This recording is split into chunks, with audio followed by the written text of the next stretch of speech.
going on the Republican side. I'm very excited about this. I'm very excited about having him on. He's a good guy. Yeah. He's fun. He's smart. It's funny, like he took a lot of grief when he was the head of the RNC, and I think some of it was deserved, but at the same time, like looking back at like where the Republican Party was then and where it is now, I think a lot of Republicans would love to have Michael Steele back. I think he was like the last log against the dam breaking. Yeah. For quite some time. And look, the parties, we'll talk to him a little bit about this, but the party is weaker. 100%. For a number of reasons, it's weaker, and it's not doing anything to dictate what's going on in this. One of the things that I think is so fascinating about what's going on, we can get into this later, but this whole lose with Cruz movement of these politicians lining up to support Cruz, even though they think they're probably going to lose with Ted Cruz, and then they'll just pick it back up in 2020. I'd love to see how Michael Steele feels about that, if that's something he would endorse. Yeah, it'll be interesting to see. And then there's obviously the set that wants a third-party candidate, which would tear the Republican Party asunder, probably concede the election to Democrats, but allow those down-ballot members of Congress candidates to have somebody else to latch on to than Donald Trump, which I think a lot of them would like. So in addition, we will have Darren Samuelson on from Politico, one of the smartest reporters in town, somebody who really gets policy as well as politics. And then a congressman. There are 435 of them. A real live congressman. Jerry Connelly from Northern Virginia joins us. We will ask him about all kinds of stuff, including, I feel like maybe we should try to get like behind the scenes of what life is like for a congressman a little bit. I love that. I wasn't planning it, but I feel like maybe that's the way to go. Jamie's signaling wildly to me. Oh, maybe he's not. Hi, Jamie. I was cracking my knuckles. Just getting ready. It's going to be a long show. No, dude, you're killing me today. Did we not talk about the fragile ego of the talent that we learned from the Larry Sanders Show? Unbelievable. Actually, Jamie, I'm curious. I understand that you may have a little bit of Larry Sanders to play for let's us. Do this. Let's Can do Can we just like rack that up and go? Before we get a break, let's go ahead and play one clip. This is one of my favorite clips, one of Peter's favorite clips from the Larry Sanders Show. This is all about Jeffrey Tambor's character's Hank, his favorite saying on the show, "Hey now." This is how I use "hey now" in a sentence, okay? You say, "And of course, my sidekick Hank." And of course, my sidekick Hank. Hey now. Hank. That's a sentence. No. Hank, listen. I just prefer you not do it on the show anymore, okay? I just, it gets on my nerves. It gets on the audience's nerves as well. Sir. No, yes, sir. It does. No. Hank. Look, you're not out there. And believe me, it's very big with the audience. No. And I'm going to tell you something else. I think it helps make the show work. It's part of our whole interplay on camera. By interplay, you mean the times we're both awake? Hey now. Just cut down on it. Could you do that, please? Hey now. Hey now. Time to go to break. Yeah. Hey now. Let's go to break. Hey now. On your radio, on TV, and online. This is The Bill Press Show.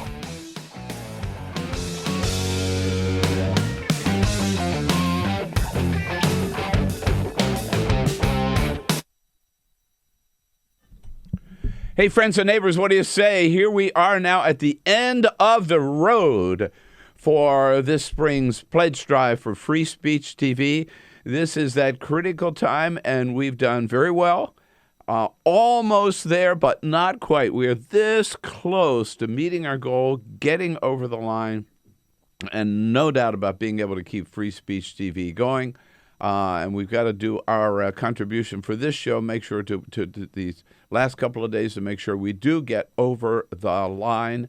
And I got to tell you, first of all, thank you to all of you who have made your pledge. It really means a lot to all of us that you care enough about Free Speech TV, that you care enough about all the work we do on this program, that you not only join us every day, not only watch the show and give us a call and participate in the program, but you're willing to make that sacrifice. And it's tough. People don't have a lot of extra money to go around anymore, but the fact that you're willing to make your pledge as generously as you have to Free Speech TV, again, means an awful lot to us, and we thank you from the bottom of our heart. And now for the rest of you who haven't quite had the time, haven't had the chance, maybe haven't had the resources, This is your last chance. Don't miss the boat. Get on board. Join the family here, the free speech family, and make sure you are part of it at whatever level you can. You can help us with just a pledge of $30, right? We'll still send you a little gift out, a Eco Journal, Bill Press Eco Journal, and a pen set. You help us with a pledge of $5 a month, $60 a year, a Free Speech TV and Stamp Stampede T-shirt. For $120, very special. You've heard all about it. It's the talk of the town. My new book, Buyer's Remorse, How Obama Let Progressives Down. We'll send you a signed copy and also a pocket-sized copy of the Constitution. That's for a $10 a month pledge, $120. For a $20 a month pledge, $240, a signed copy of Buyer's Remorse, again, one of those Free Speech TV Stamp Stampede T-shirts, and a Free Speech TV canvas bag. And for $1,000, a very special treat for yourself. If you can afford it, make that pledge for $1,000 of Free Speech TV. You get yourself to Washington with a friend, and we'll show you a good time. Carol and I will take you out to dinner, one of our favorite restaurants here on Capitol Hill, and then we'll invite you into the studio right here on Capitol Hill the next morning to meet our entire team and our guest and to be part of the show. You make your pledge by phone at 877-378-8669, 877-378-8669, or go to freespeech.org, freespeech.org. But again, this is it. We're right at the goal line. We just got to get across that goal line to score this big touchdown. We are that close. So help make it happen today. Make your pledge now to Free Speech TV as part of the Bill Press Show. And on we go. What a team. Thank you.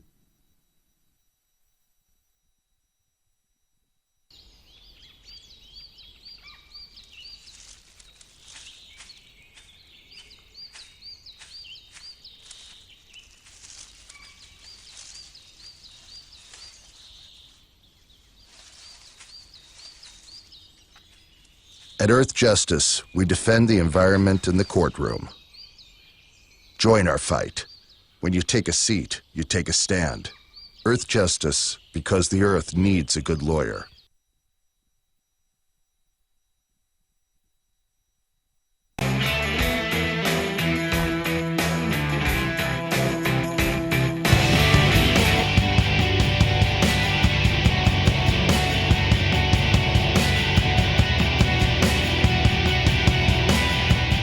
This is the Bill Press Show.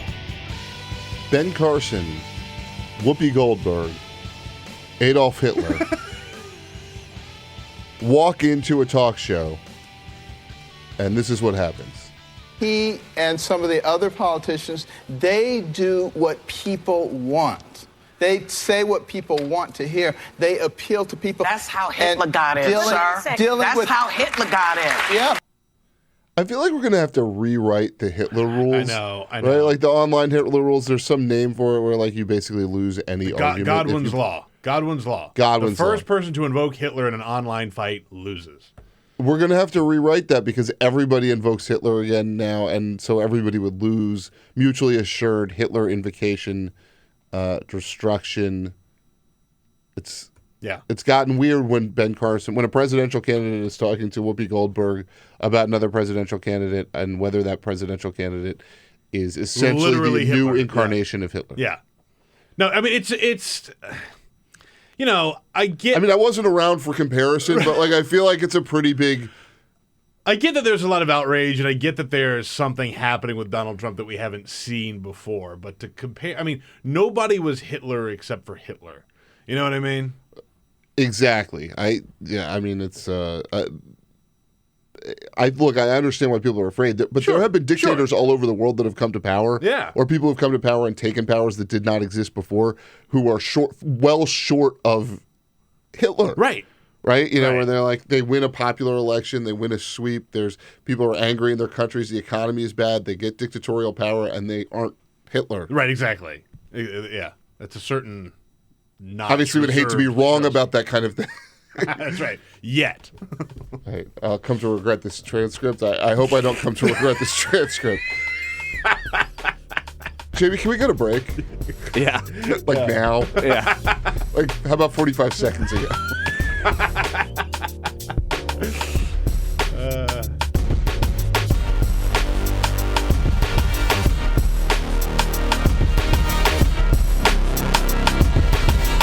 This is the Bill Press Show. And now, as they say, a word from our sponsor. But with Free Speech TV, our sponsor is you. Yes, indeed. We know you're watching Free Speech TV because you love it. You wouldn't be watching otherwise.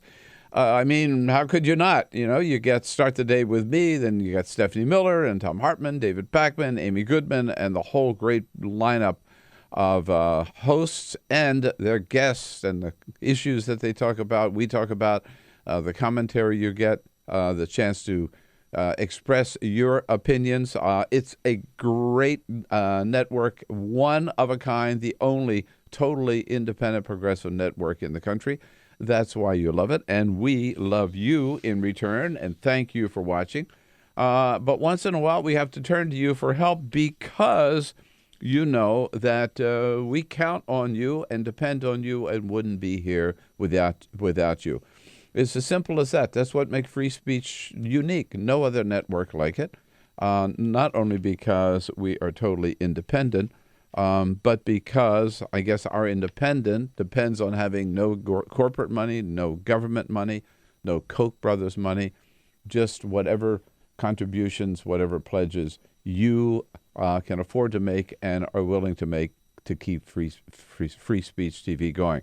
So now's the time for the Spring Pledge Drive. Don't put it off. Come on, we really count on you. Don't wait until the last minute. Do it today. Give us a call at 877-378-8669. Every single pledge counts. Just be as generous as you can is all we ask. You can go online also, make your pledge at freespeech.org. And we got a few little gifts we'll send out your way for helping us. If you can help us with $30, we'll send you a Bill Press Show Eco Journal and a pen set. For $60, just $5 a month, a pledge of that. A Free Speech TV and Stamp Stampede T-shirt. Only one on your block to have one. $10 a month, a pledge of that. Copy of my new book, Buyer's Remorse, How Obama Let the Progressives Down, which I will sign for you. Signed copy, plus a pocket-sized copy of the U.S. Constitution. For $20 a month pledge, $240, a signed copy of Buyer's Remorse, How Obama Let Progressives Down, that Free Speech TV Stamp Stampede T-shirt, and a Free Speech TV canvas bag.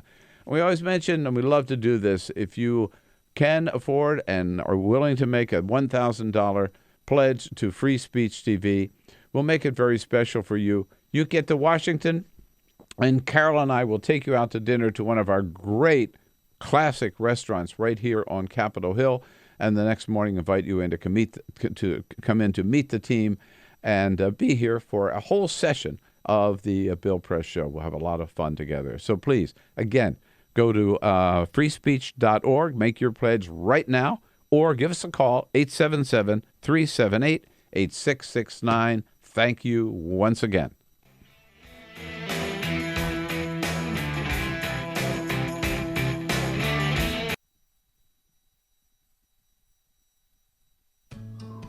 You wouldn't let money just blow out of your house.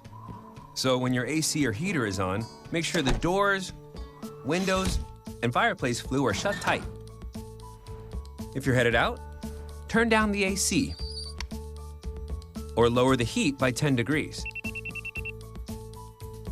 And always keep your water heater set at 120. A little bit of common sense goes a long way. Get more great tips at energysaver.gov.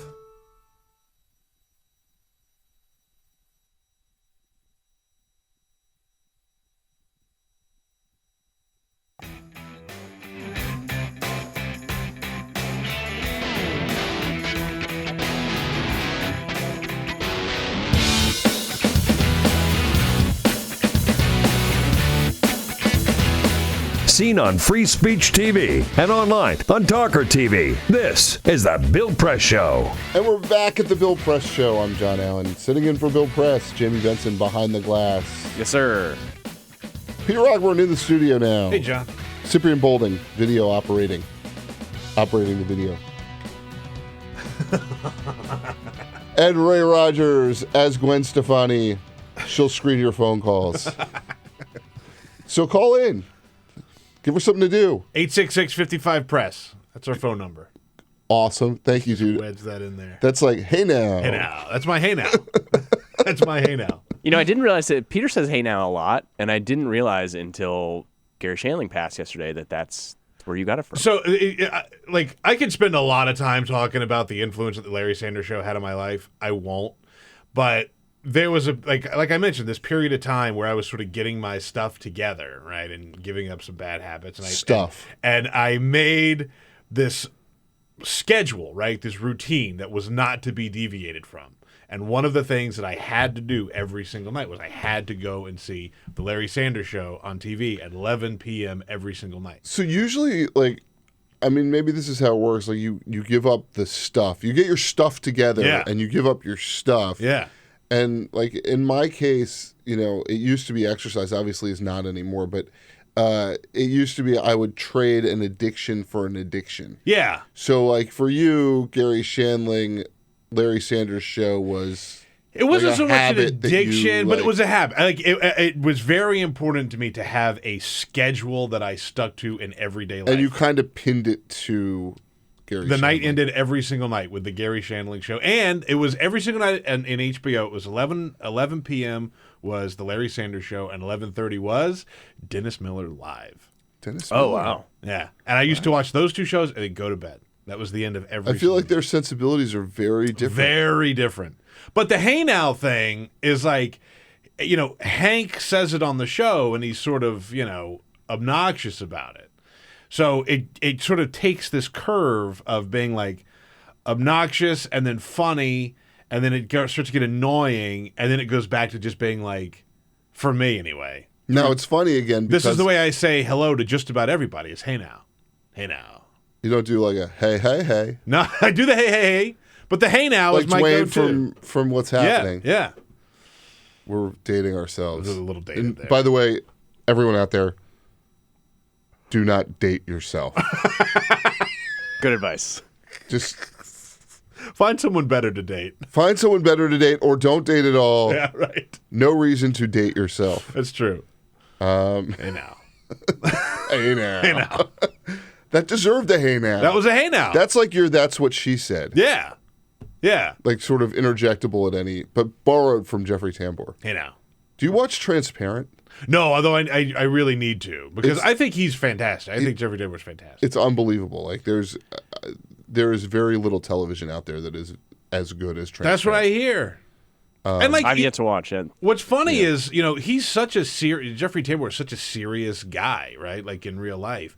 But the comedic roles that he's done on Arrested Development and his Hey Now, Hank Kingsley, are the funniest things I've ever seen. So I'm sure this is wonderful. Yeah, it's unbelievable. The ensemble cast is really good. One of the Duplass brothers, Jay and Mark Duplass. I can never remember which they're killing it. Right now. They're big. Like I don't feel like everybody knows it, but they're weird big. Like they're big, like cult classic-y, but they're not classics yet. Not yet. One of them does the TV show Togetherness, and then the other one's. Are you watching that? I am. I love that show. It's really funny, isn't it? It's like I end every week, like after I watch that show, it's just this like nervous bundle of energy because it takes it out of you.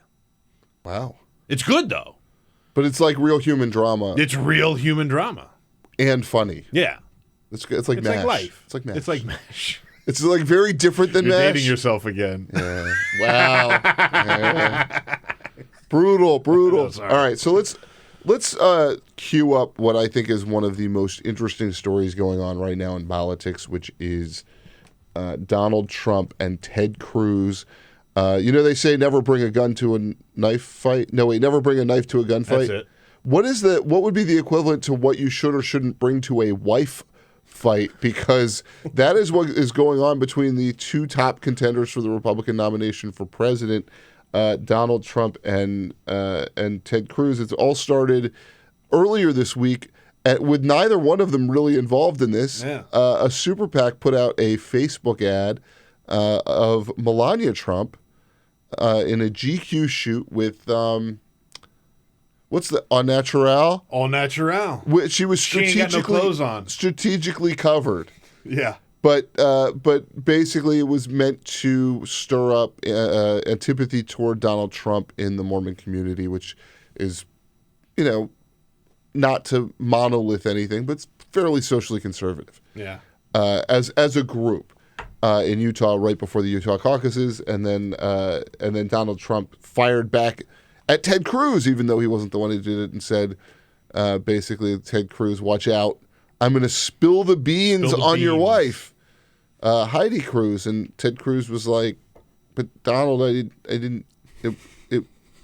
But Donald, it wasn't me." Mm-hmm. And that didn't work so well. And then Trump upped the ante a little bit, right? So he puts out a picture of, and I'm pretty sure he didn't generate this himself. Someone tweeted it at him, and then he retweeted it, or and it was an unflattering photo of Heidi Cruz next to a glam shot of Melania Trump. Yeah. And it said at the top, like, something to the effect of, "We don't have to spill the beans. An image says 1,000 words." Yep. And by the way, I think at this point, if you don't understand that making fun of a woman's looks publicly to undermine her or her husband or anybody else, or really for any reason, if you don't understand that that's a political problem and also a horrid thing to do, you're missing something. Yeah. So Ted Cruz also felt the way that I did, and it's not often that Ted Cruz and I feel the exact same way on something. But we've got some audio of Ted Cruz defending Heidi Cruz, defending her honor, although I don't think we have audio of Heidi Cruz defending herself, which I'm sure she's very capable of doing. She worked at Goldman Sachs. I'm sure she's quite competent and capable. But like I would with my wife if somebody had come after her, Ted Cruz, here he is, going all chivalrous. "Donald, you're a sniveling coward, and leave Heidi the hell alone." Not bad, right? It's pretty good. Sniveling Sniveling is a word that I would describe Ted Cruz with. Yeah, I mean, it comes from a man who knows what sniveling means. But, like, I get it. I get why he's upset. You do that, right? Yeah, totally. I mean, I would hit somebody. Yeah, it would be ugly. Like, it would not it be wouldn't good. be like, I wouldn't, I mean, look, maybe, I hope I would hit somebody. Yeah.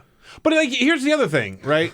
Like, part of what Ted Cruz's argument is, you don't ever stoop down to, like, say something negative about, a woman, and then he has to come out and defend her. Like, my wife is quite capable of defending herself. I would probably just screw things up if I got involved. I would just be dumb and like, get angry, right?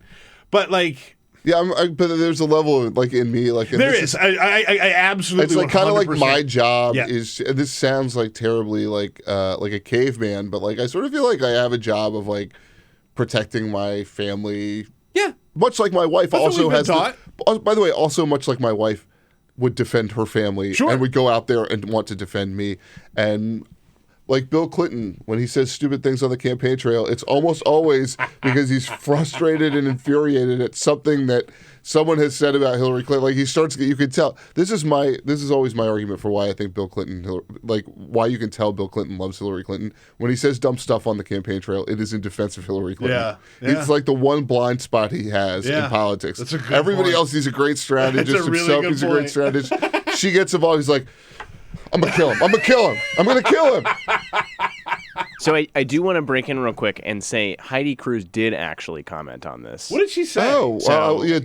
This This is from Wednesday before it got too ugly, but regardless, here is Heidi Cruz in Wisconsin. You probably know by now that most of the things that Donald Trump says have no basis in reality. So we are not worried in the least. We're focusing on our campaign. Not quite sniveling coward. Well, I mean, she had an opportunity there. I mean, I'm sorry, I cut you off. No. I was just saying, to be fair, that was before I think Trump crossed the line, right? Like, when he says he's going to spill the beans on Heidi, I do think that there is something there in the sense that, yeah, she worked for Goldman Sachs. Let's look into that a little bit, right? Like, that I could see, but to just say she's not as pretty as my trophy wife, that I think that's unfair to Melania, right? Like, I mean, I don't know. What's he doing with this wife? I mean, he's putting her up there. Look at how beautiful my model wife is. I think Donald Trump thinks of her that way. He also No, that's what I'm saying. He also thinks of his daughter that way. Weird. Totally strange, weird. Right? Totally weird. You would think that would be a disqualifier once you basically say, look, I say you don't want to date yourself. You don't want to date your daughter either. Right. I mean, Donald Trump went there, right? Like you would think that would be a disqualifier, not a disqualifier. But I also think that if you look, he talks about his daughter in that same kind of way, and obviously his daughter, like Ivanka's, a pretty sharp, on the ball, capable person, probably more capable than we are sitting in this radio studio. It's interesting with this Cruz Trump fight, and with what we just heard from Heidi Cruz. I feel like she missed an opportunity. There's one person who seems to have really effectively countered Donald Trump this year, and it was Carly Fiorina when Donald Trump called her ugly. Yeah. That wasn't the exact wording that he used, but he said pretty much like that face or whatever. Look at that face. And then she came in a debate and she said, I think the American public heard him. Yeah. I feel like Heidi Cruz had a moment there to just shame Donald Trump, and maybe they didn't think about it that way, or maybe she didn't really want to be in a fight with him. Yeah. But we will talk about that on the other side of the break, maybe a little bit with Carl Hulse. Speaking of the other side of the break, let's get to it right now. Connect with The Bill Press Show on Twitter. Follow us at BP Show and tweet using the hashtag WatchingBP. This is The Bill Press Show. All right, friends. Hey, need your help on Free Speech TV. Just a little bit of time out, but come on. You know what I'm talking about. This is the third week now of our pledge drive, and I hate to say it, but you guys have been asleep at the switch.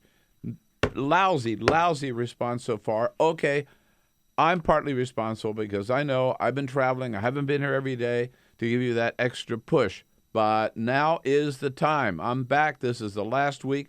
You got to get serious. You got to step up to the plate. We really, really need your help. No more hanging back. No more putting it off. Damn it. Let's step up to the plate. Be as generous as you can and get free speech back on track here with your contributions, your pledges, as generously as you can, because we are way, way, way behind. So dig extra deep and do it today. That pledge to keep Free Speech TV on the air. We depend on your support. No other support do we have. No government money, no corporate money, no Koch brothers money. We don't pay guests to be on the show. It's all you, and we need you right now. If you can help us with $30, a pledge for just $30, we'll send you a Bill Press Show Eco Journal and a pen set. Help us with a pledge for $60. That's just $5 a month. Come on, we'll send you an extra, a very special Free Speech TV and Stamp Stampede T-shirt. $120. You give us a pledge for $120. I'll send you a signed copy of my controversial new book with a blurb by Bernie Sanders, Buyer's Remorse, and also a pocket-sized copy of the U.S. Constitution. Help us with a pledge for $20 a month. That's just $240 a year. Signed copy of Buyer's Remorse, one of those special Free Speech TV T-shirts, and a Free Speech TV canvas bag. And then we also offer you that grand prize if you are poised and in a position where you can help with $1,000. You've got those kind of resources, and you love free speech so much. Come on down to Washington, D.C. You make your way here with a friend. Carol and I will take you out to dinner the night before our treat, and then you come in the next morning and meet the whole crowd here and be part of the program.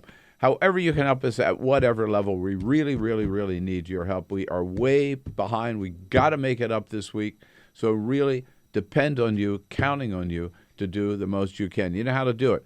Give us a call at 877-378-8669. That number to call again, 877-378-8669. Or go to freespeech.org, freespeech.org. Make your pledge now during our program to get yourself on track. Again, only one 24/7 progressive television network in the entire country, and that is Free Speech TV. And whether we keep on going or not is up to you.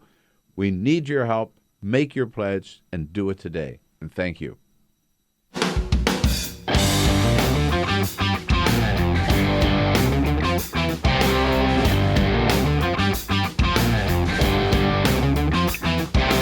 Streaming live video right now at youtube.com/TawkrTV. That's TAWKR-TV. This is The Bill Press Show. And we're back at The Bill Press Show. I'm not Bill Press. I'm John Allen. You can call in to talk with us at 866-557-7377. One person who has made it through Ray Rogers' incredibly difficult screening vetting process is the New York Times chief Washington correspondent, Carl Hulse. You can follow him on Twitter at HillHulse. And then online, a new website for some of you, I'm sure, nytimes.com. Carl, how are you this morning? I'm good, John. How are you? I'm Glad great. You're up working early. Well, thank you for joining us. I appreciate it. It's not often I get to work hard early in the morning, so I appreciate you helping. I listened to Joe Biden yesterday, and I know you covered Joe Biden, and my guess is you had an opportunity to speak to him at some point over the years, perhaps at great length, perhaps at tremendous length. What is the importance, do you think, of Joe Biden getting out there on this Supreme Court nomination right now? Why is he choosing this time? I mean, he's basically been the Republican advertisement right to this point for why they're not acting. They've taken that speech from '92, which I think somebody told me was a 20,000-word speech that he gave on the floor on the Supreme Court. So he's trying to walk back those comments. I think what they were really trying to do yesterday is drive home this point that no matter what Joe Biden said in 1992 and what other Democrats have said, they voted on nominees from Republican presidents. They even voted on Clarence Thomas, right? They brought nominees out of committee with negative votes. So no matter what they might have said in a hypothetical situation, they went and, in their words, did their duty. You know, one thing I've found out in working on this story and researching it is that the last time that the Republicans in the Senate, when they controlled the Senate, when they voted on a Democratic nominee, was 1895. So his name was Rufus Peckham, and he was from New York. So Republicans don't have a lot of experience with handling Supreme Court nominees from Democratic presidents when Republicans control the Senate, and I think we're seeing this right now. And that's not just in the last year of the presidency you're talking about. That is any Republican-led Senate? That is any, because just the way that divided government has worked, this situation just hasn't come up very often. It's an amazing fact, and people have been, that can't be right. Didn't Clinton send up some nominees that the Republicans approved? Those were both before the Senate flipped. Wow. So not a lot of history for the Republicans here. We have a story in the Times this morning by David Herzenhorn out in Wisconsin, though, and or Wisconsin, as someone like Wisconsin. me. That's I'm from Illinois, and that's how I pronounce it. And showing that it's the Republicans who are revved up right now. Ron Johnson had some town meetings and got a big response. But what Ron Johnson is saying, and you'll see in David's story, it's not that this is about the process and we don't want to do this in the last year of the presidency. What Ron Johnson is saying is, we're not going to flip the court. I'm not going to vote for someone like this, and he's being cheered on by the base out there.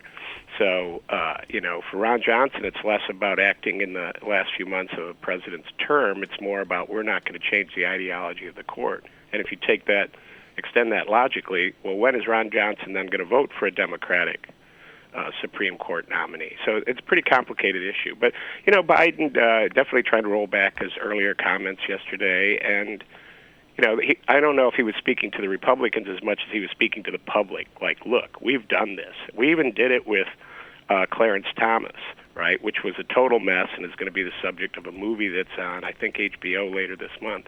Incredible timing. Yeah, it is. And I told a Democrat yesterday they're worried about that. I said, well, you could say what you should say when that movie comes out. This is a joke. But I go, we may have done our job terribly, but we did our job.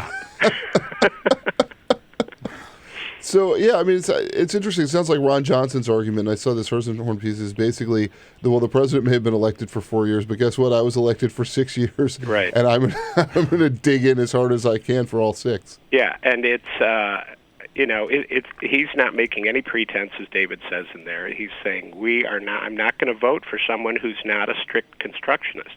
Well, under the Republican definition of that, it's, a Scalia-like figure. And I don't know of any Democratic president, the current one certainly with his choice, or whoever the next one might be, if it's next year Hillary Clinton or Bernie Sanders. They are not going to nominate a Scalia-type judge. Under no circumstances. I think you get a much more liberal judge. Yeah, it's just Republicans can hope for Merrick Garland. Carl, thanks so much for joining us. We've got to leave you now. Rufus Peckham. Thank you so much. All right, see you later. Care. Get social with Bill Press. Like us at facebook.com/Bill Press Show. This is the Bill Press Show.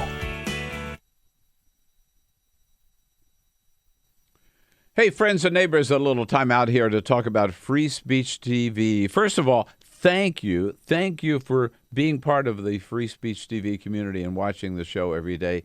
Can't tell you how much it means to us. I mean, just the idea that you are out there, you're following the show, you like what we're talking about, you give us a call. We hear from so many of you that we know are watching on Free Speech TV, and it really means a lot to us. Thank you for being part of that, and continue to do so. Tell all of your friends. And while we're at it, of course, we also need your help here on Free Speech TV, because we got a great thing going.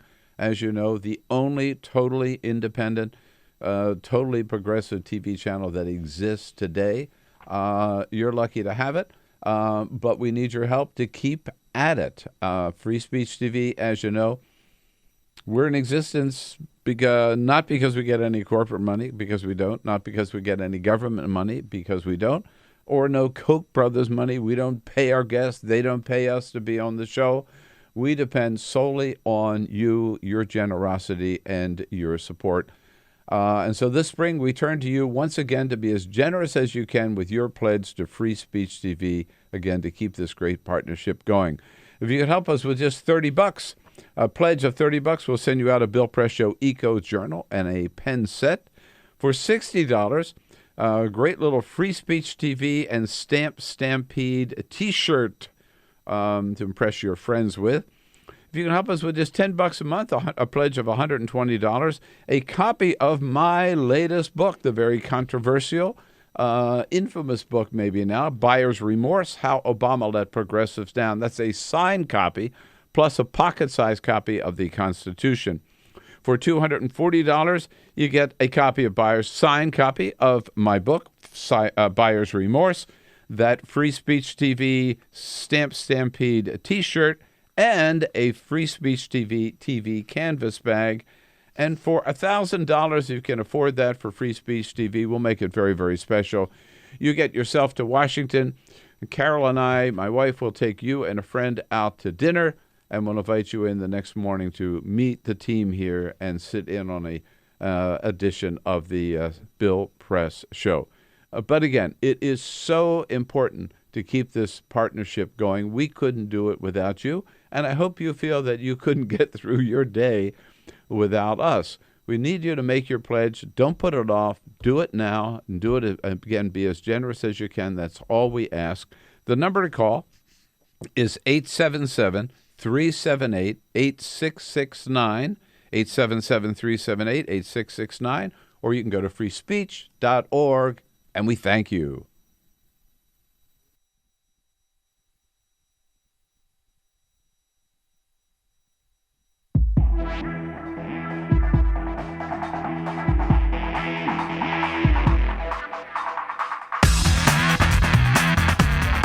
This is the Bill Press Show. I'm John Allen, back sitting in for Bill Press all morning long. Peter Ogburn sitting next to me. Peter. Hello, John. Hello. Hello, he lied. One small piece of news in conjunction with the Merrick Garland nomination. I'm going to do my own full court press here. Yeah, let's do it. I will read from Politico now very dramatically. Senator Jerry Moran, Republican of Kansas, broke with Republican leadership this week by calling for the Senate to take up Merrick Garland's nomination to the Supreme Court. A Kansas newspaper reported. The Garden City Telegram, I believe is the paper I'm looking at this, yes. Garden City Telegram reports that Jerry Moran was at a town hall meeting and basically said, it's my job to at least consider this. which is at screeching odds with Mitch McConnell and the Republican leadership in the Senate. A new CNN poll that was out this morning shows that 2/3 of people at least want members of Congress to take up the Merrick Garland, at least debate this Merrick Garland guy. So maybe what's really going on with Ron Johnson in Wisconsin is he just ain't going out like that. Yeah. Maybe, like Jerry Moran wants to be around for a long time. Yeah. He's thinking about a long Senate career. Ron Johnson could be gone come January. Russ Feingold making a potential return. This is the Bill Press Show.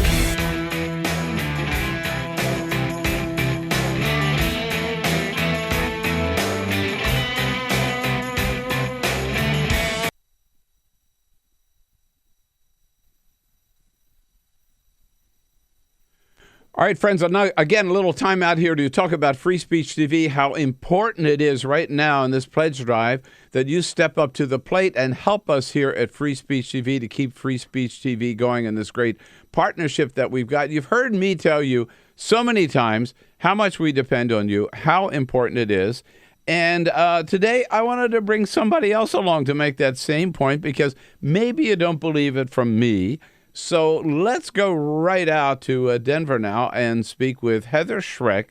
Heather is the Pledge Drive and Special Events Manager of Free Speech TV, our great network, who joins us on our newsline this morning. Hello, Heather. Good to talk to you. Good morning. How are you guys? Thank you for having me. No, it's so great. And thank you for all the great work you do on behalf of all the viewers of Free Speech TV. So tell us, Heather, why are these pledge drives so important, number one?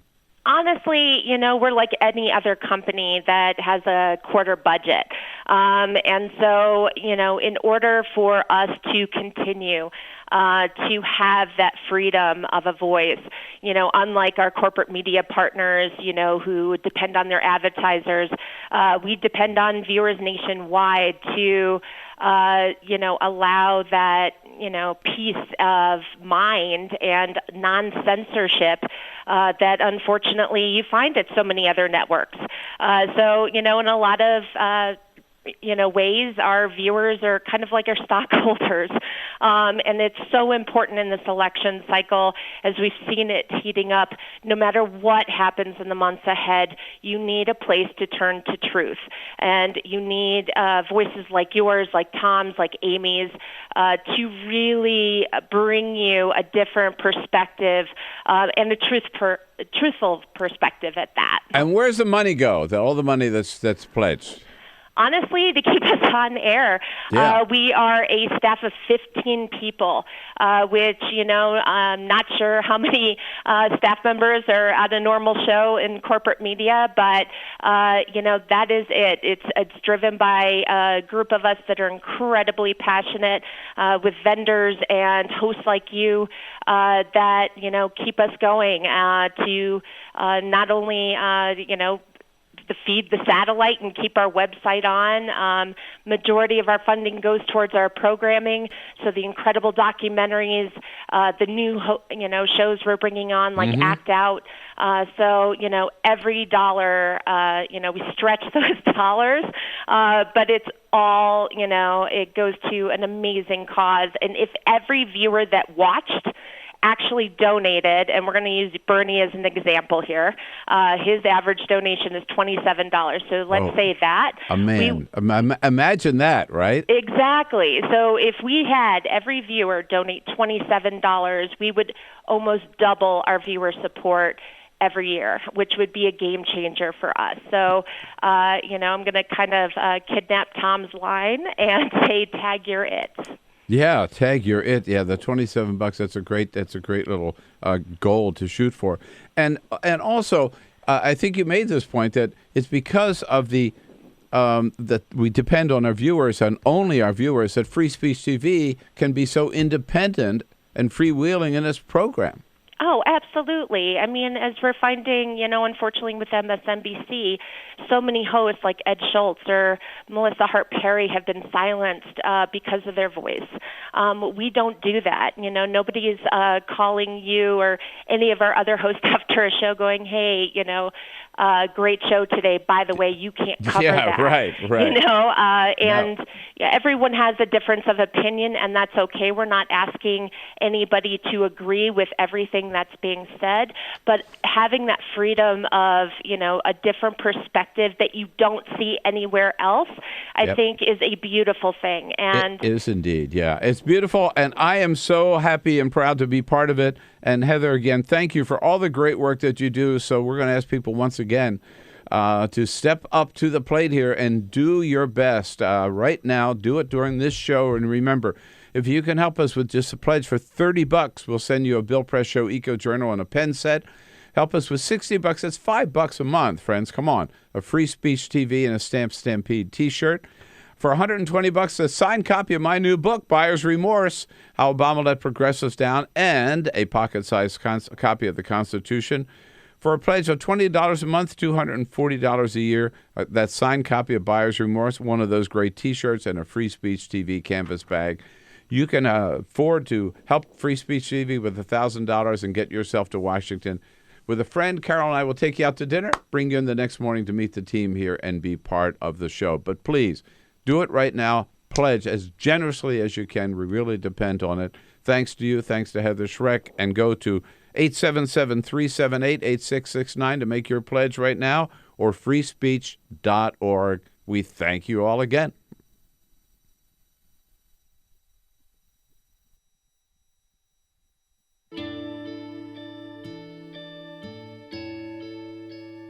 Calls me googly eyes. You know you're beautiful, right? You know that? Even you are beautiful. I got bullied for wearing glasses. Share if you're against bullying. We put it out there, just took off. 3 million people have shared this post. Don't let bullies get you down. I stand with you. The whole family's wearing glasses. I wear glasses and I'm proud.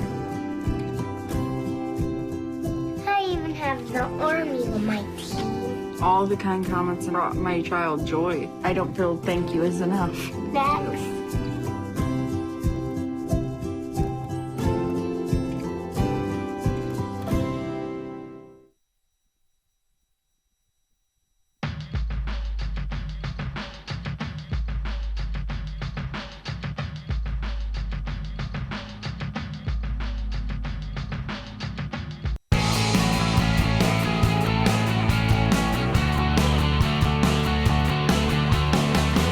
Broadcasting around the nation, on your radio, on your TV, and online. This is the Bill Press Show. I'm not Bill Press still. That joke's never going to get old to me. Probably old to everybody else. I'm John Allen, sitting in for Bill Press. I want to listen to this show sometime, so I will download the iHeartRadio app, and if I have already downloaded it, get the show from there. I will go to facebook.com/Bill Press Show to become tight with everybody. Peter Ogburn, executive director of this show. Director. Well, executive producer. No. Don't inflate that ego. He was the videographer, he was the operator, camera operator earlier. Video operator. I do a little hosting. Now I don't do even a little know the video. titles. I can do a little board opping. I can screen calls. I can. You let me in the door this morning. I let you in the door this morning. What else can I do for you today? Donuts? Yeah, donuts are coming. Donuts are on the way. Donuts are on their way. Wow. I remember the 2004 convention. Democrats were like, "Help is on the way." Oh yeah. Help is on the way. Got Jamie Benson behind the glass in the glass enclosed nerve center. I think I just appropriated that from another station. I like to call it the dunk tank. The dunk tank. We will be facing Cyprian a lawsuit. Bolding on video, and Ray Rogers remiss in her call screening efforts because we have another caller who has gotten through. Yeah. I understand. But first we're going to do full court press, and then we'll turn to our caller. Let's do it. This is the Full Court Press. Just a couple of other stories making news. We've talked a lot on this show about the North Carolina law that has that was recently signed that is very discriminatory against LGBT members of the community. And the NBA has taken notice. They are not very happy with this. They put out a statement yesterday because the All-Star Game in 2017 is scheduled to take place in Charlotte.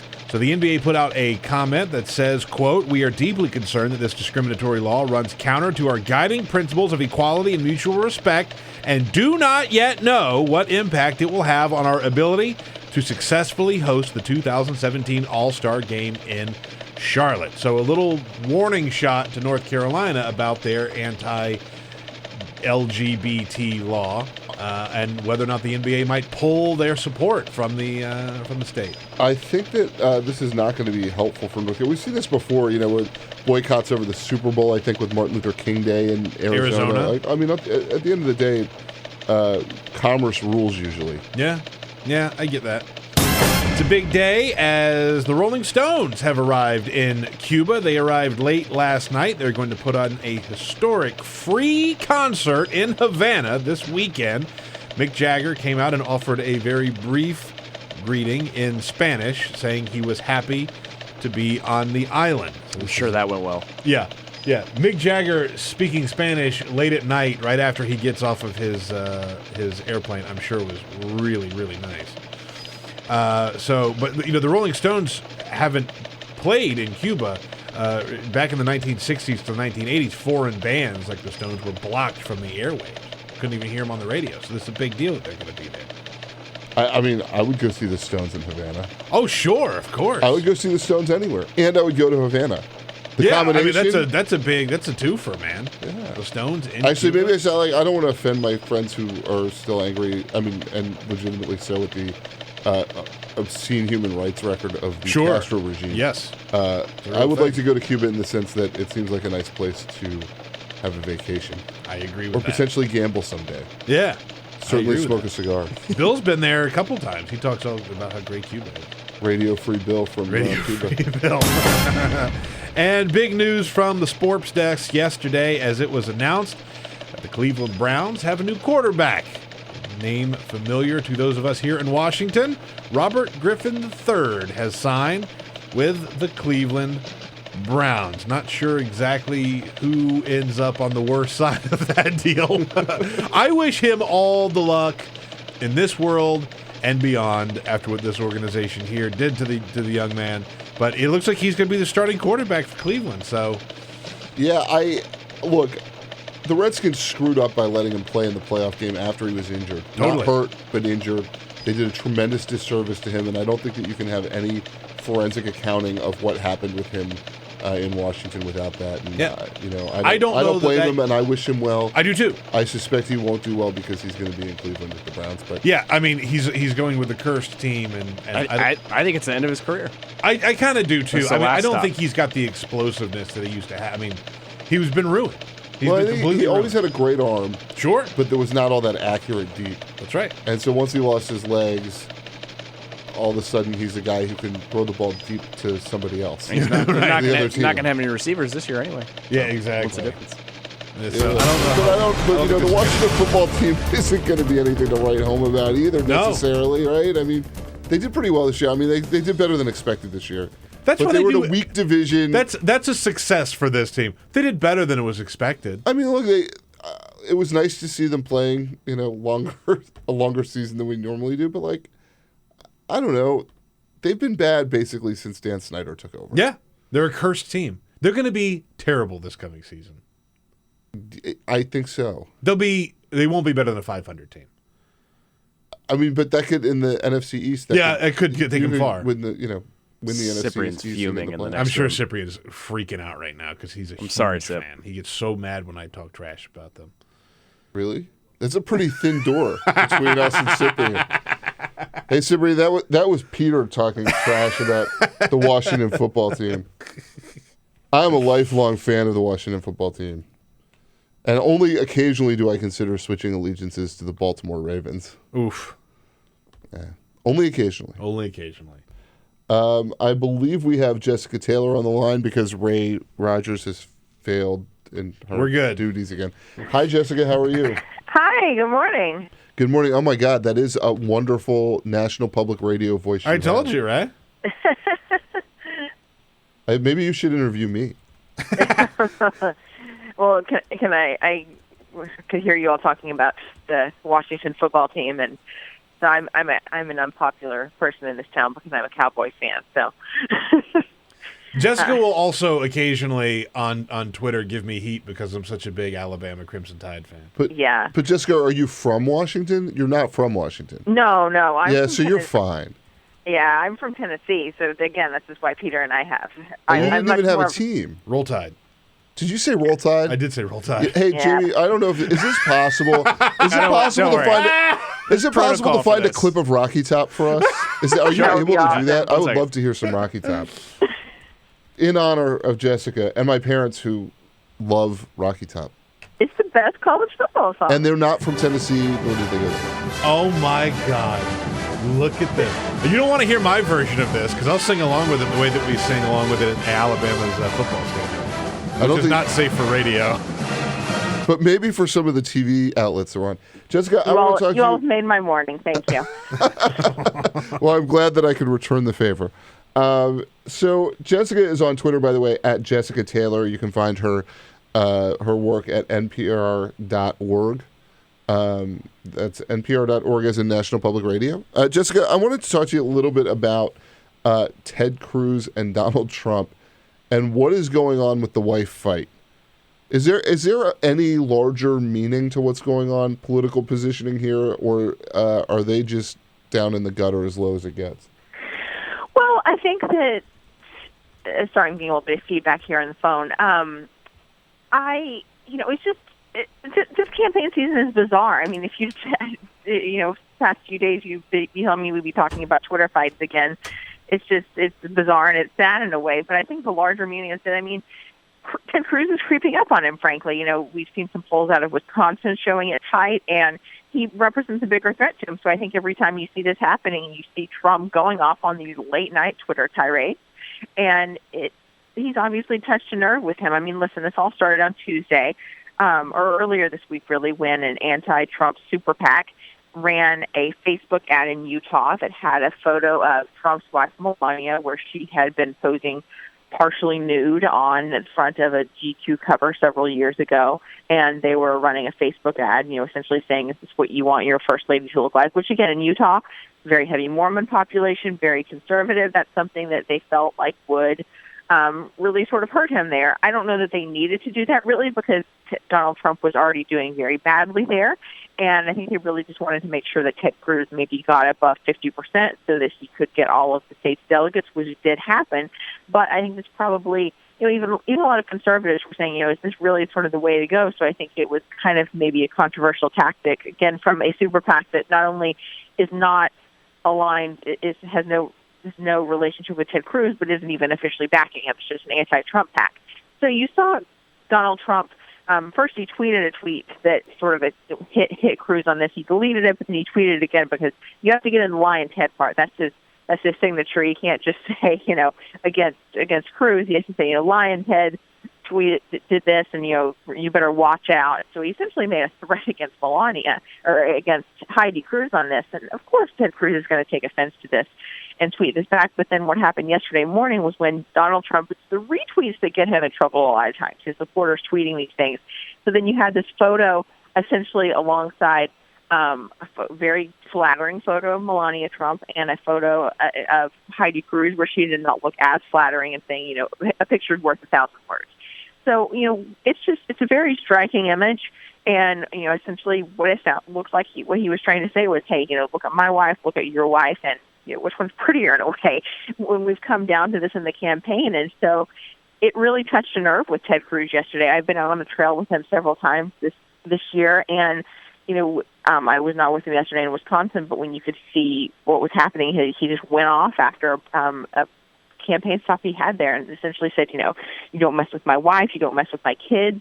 And he was very angry, and that's, I think, probably the angriest we've seen him this campaign, and probably with good reason, too. Is this a good opportunity for him? I think that Cruz's critics, and Donald Trump, obviously one of them, calling him Lion Ted Cruz, say that he seems to come off as inauthentic.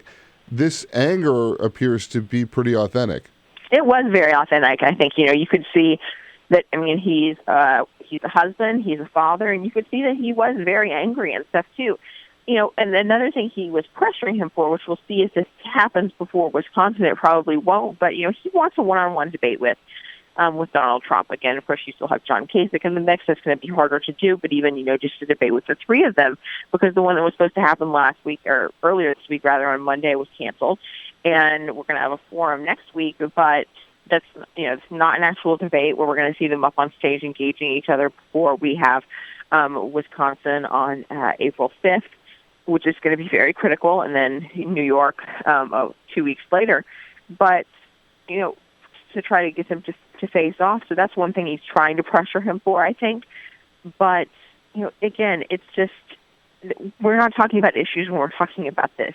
It's just, it's personal, and it's exactly, you know, Democrats have to be rejoicing when they hear them talking about it, when this is the main story, where what Republicans are talking about, that they're fighting over their wives and which one's hotter or something on Twitter. I mean, it's just, it's such a departure from what they wanted this election season. Seems like an odd argument that one should be president because their wife is better looking than somebody else's. Yeah, I mean, you know, or that the other one's is worse looking, or, you know, whatever. I mean, right? Yeah, I mean, that's a bad metric for qualification for the presidency. Yeah, I mean, and when you're making that argument, if that's what he's trying to make, I mean, you know, there was a Wall Street Journal poll that came out this week that, I mean, when you look at the general election numbers, I mean, his negatives are 70% with women. That's not the type of numbers you win a general election with. And it's not the kind of numbers you want heading into prom. Right. So, yeah, I mean, it's just, it's and you know, probably the most devastating ad that I have seen this cycle came from another anti-Trump PAC, our Principles PAC, where they just had women reading statements that Donald Trump had made about women, disparaging statements that he made about women. And it was effective, and you can expect to see that, especially if Hillary Clinton is the Democratic nominee ad nauseum this fall. And you can see that ad and some of the other parts of this, by the way, Jessica, if you go to, you know this, if you go to your story at npr.org, I'm not going to read the long HTML code to people, but if they just put in Jessica Taylor and NPR into a Google search, they will come up with the stories that you have most recently written, and they can get the whole rundown on this. Yes. Which is very good, by the way.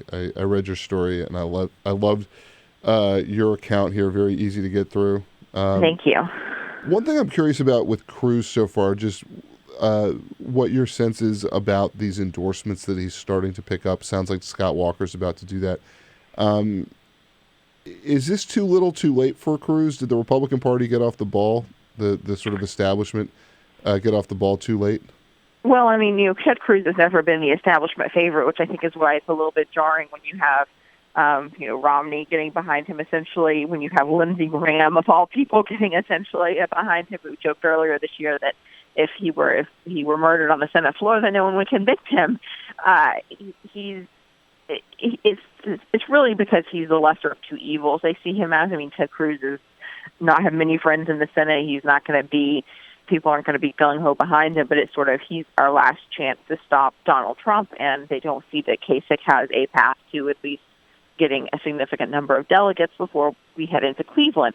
But I do think it is too little too late. I mean, when you think back to where we started from, there were 17 candidates. I mean, there was definitely a way, I think, to stop Donald Trump earlier if you had fewer candidates. But when we headed into Iowa, we were still in double digits. And in New Hampshire, there were still so many that they split the vote heading into even Super Tuesday states. And that enabled him to get momentum, to pick up a number of delegates still. And it just becomes mathematically harder to continue to deny him delegates. I mean, again, I think we're starting to see people move toward Ted Cruz, but I do think probably it is too little too late. And, you know, is it possible that Donald Trump falls below the 1237 that he needs? Yes, but it just becomes much more mathematically tenuous, I would say.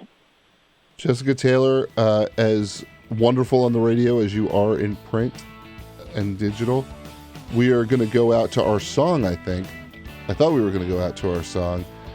I wanted to play it one more time for you, but I don't think we have it. So I'm just going to say to you, rather than playing the song, that I wish I was on Old Rocky Top. And I appreciate you being with us. Thanks, Jonathan. Thank you. Take care, Jessica. And we will be back shortly. I'm John Allen, sitting in for Bill Press. your progressive headquarters for the 2016 election. This is The Bill Press Show.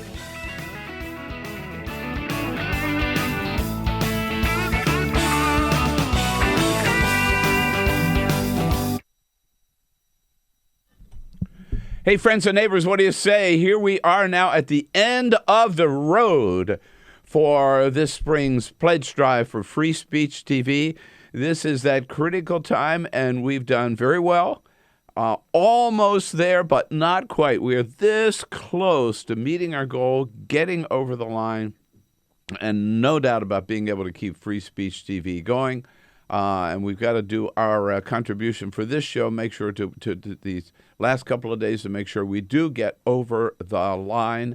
And I got to tell you, first of all, thank you to all of you who have made your pledge. It really means a lot to all of us that you care enough about Free Speech TV, that you care enough about all the work we do on this program, that you not only join us every day, not only watch the show and give us a call and participate in the program, but you're willing to make that sacrifice.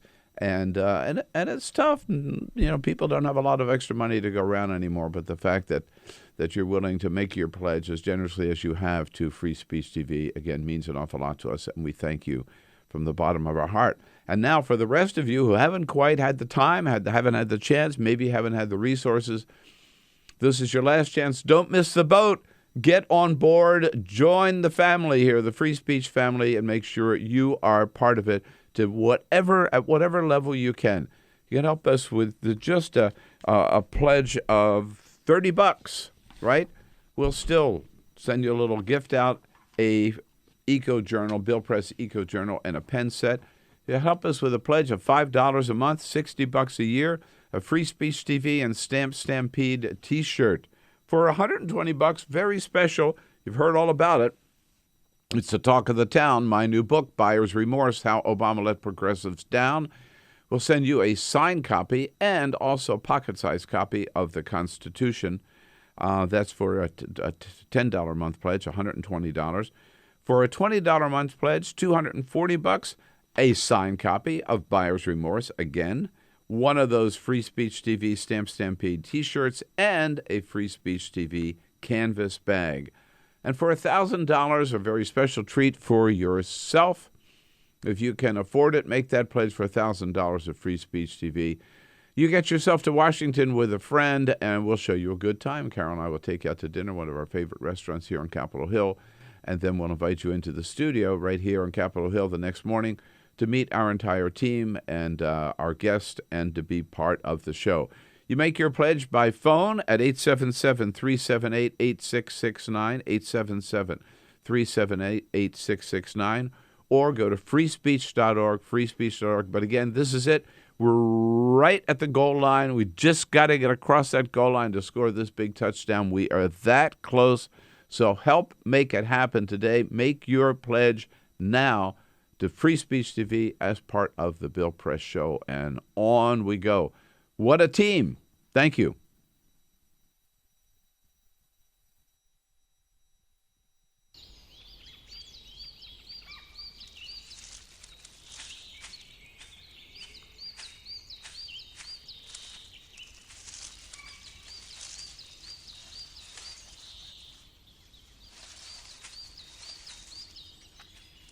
At Earth Justice, we defend the environment in the courtroom. Join our fight. When you take a seat, you take a stand. Earth Justice, because the Earth needs a good lawyer.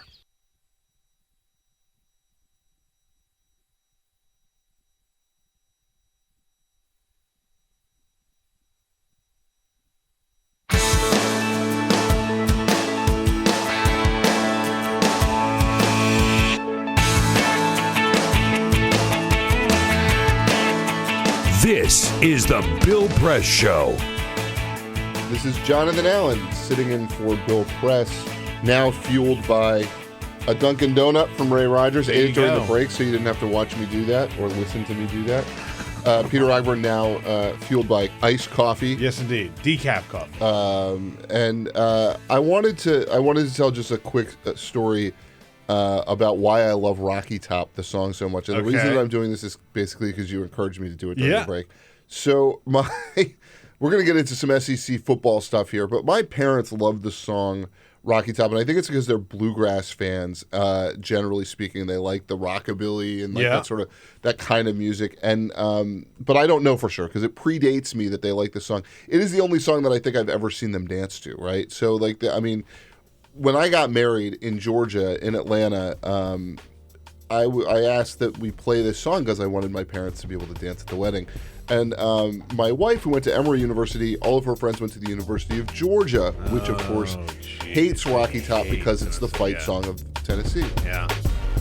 So we played it, and everybody walked off the dance floor.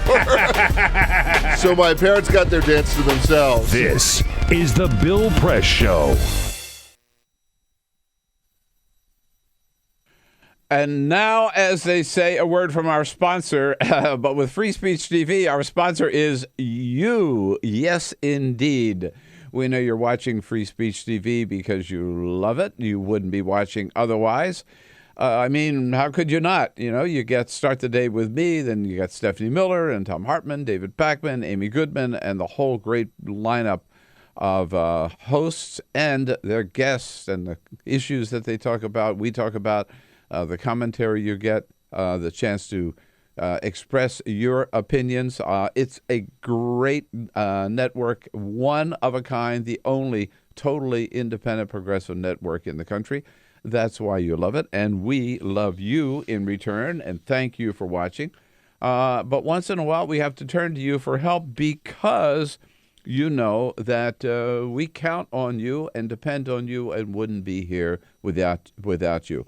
It's as simple as that. That's what makes free speech unique. No other network like it, not only because we are totally independent, but because I guess our independence depends on having no corporate money, no government money, no Koch brothers money, just whatever contributions, whatever pledges you can afford to make and are willing to make to keep free speech TV going. So now's the time for the spring pledge drive. Don't put it off. Come on, we really count on you. Don't wait until the last minute. Do it today. Give us a call at 877-378-8669. Every single pledge counts. Just be as generous as you can is all we ask. You can go online also, make your pledge at freespeech.org. And we got a few little gifts we'll send out your way for helping us. If you can help us with $30, we'll send you a Bill Press Show Eco Journal and a pen set. For $60, just $5 a month, a pledge of that. A Free Speech TV and Stamp Stampede T-shirt. Only one on your block to have one. $10 a month, a pledge of that. Copy of my new book, Buyer's Remorse, How Obama Let the Progressives Down, which I will sign for you. Signed copy, plus a pocket-sized copy of the U.S. Constitution. For $20 a month pledge, $240, a signed copy of Buyer's Remorse, How Obama Let Progressives Down, that Free Speech TV Stamp Stampede T-shirt, and a Free Speech TV canvas bag. We always mention, and we love to do this, if you can afford and are willing to make a $1,000 pledge to Free Speech TV, we'll make it very special for you. You get to Washington, and Carol and I will take you out to dinner to one of our great classic restaurants right here on Capitol Hill, and the next morning invite you in to come in to meet the team and be here for a whole session of the Bill Press Show. We'll have a lot of fun together. So please, again, go to freespeech.org, make your pledge right now, or give us a call, 877-378-8669. Thank you once again.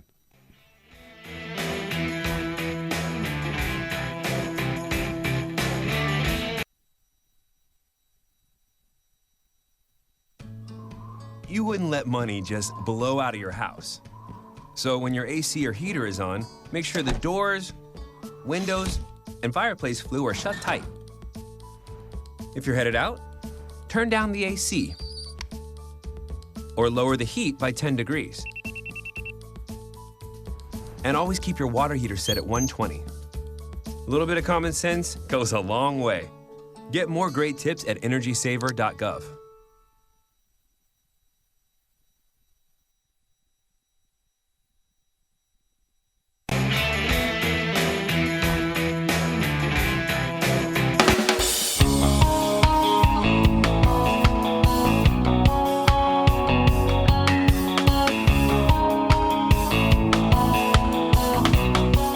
Help keep all the presidential candidates straight with your progressive headquarters for the 2016 election. This is The Bill Press Show. And I'm John Allen, sitting in for Bill Press. Peter Ogburn next to me in studio. Hey, John. In his favorite of the many seats that he sits in. That's right. The executive producer seat. The catbird seat. Not the executive director seat.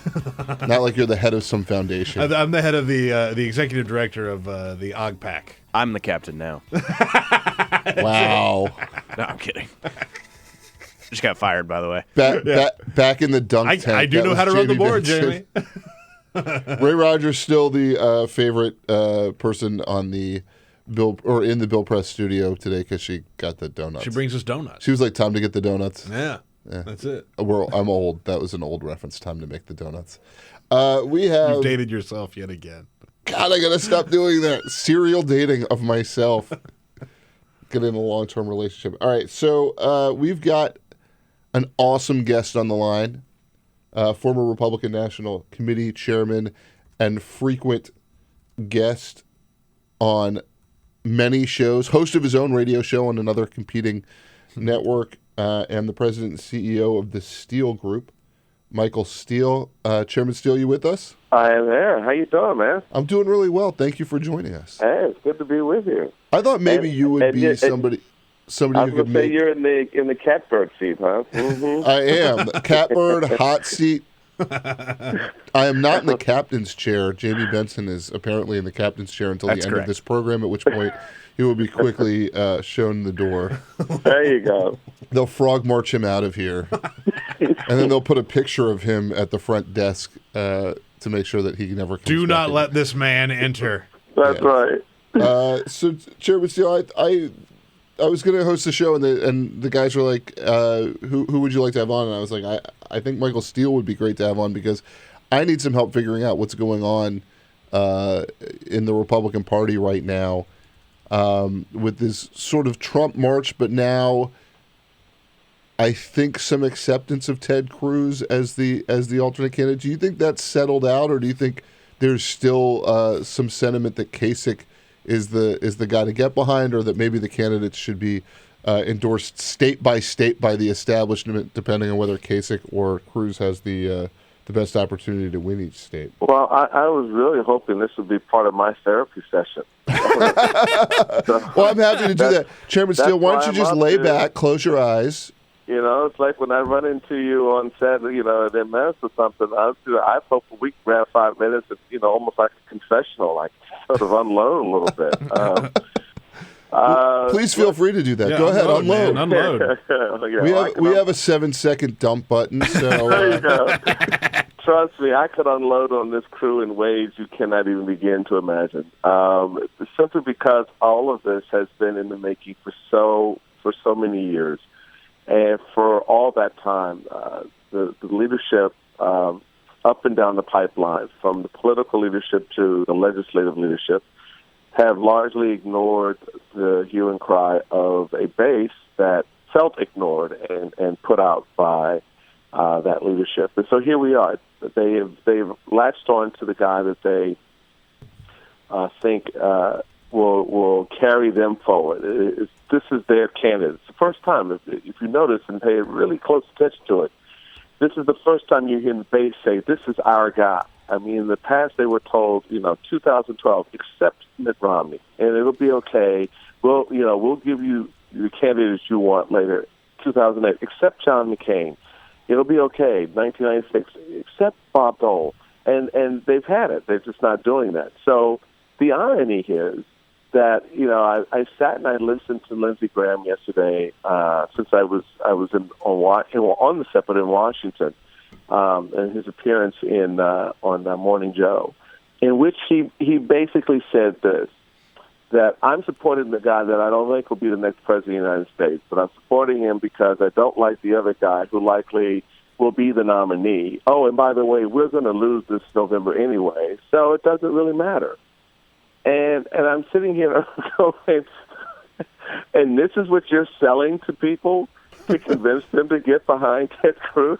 Are you kidding me? Get behind Ted Cruz in March because we're going to concede the election in November, but we just don't want to look bad for being behind Donald Trump, basically. Exactly. And so it's interesting, this sort of all of a sudden love fest for Ted Cruz. No one believes it. We know these people don't like this man. You know, if you get a chance, and you really should, play the 5 stages of grief of Lindsey Graham that Mika Brzezinski put together yesterday, because it sums up the establishment of the GOP. It sums up this race in their relationship towards Trump and, of course, Ted Cruz.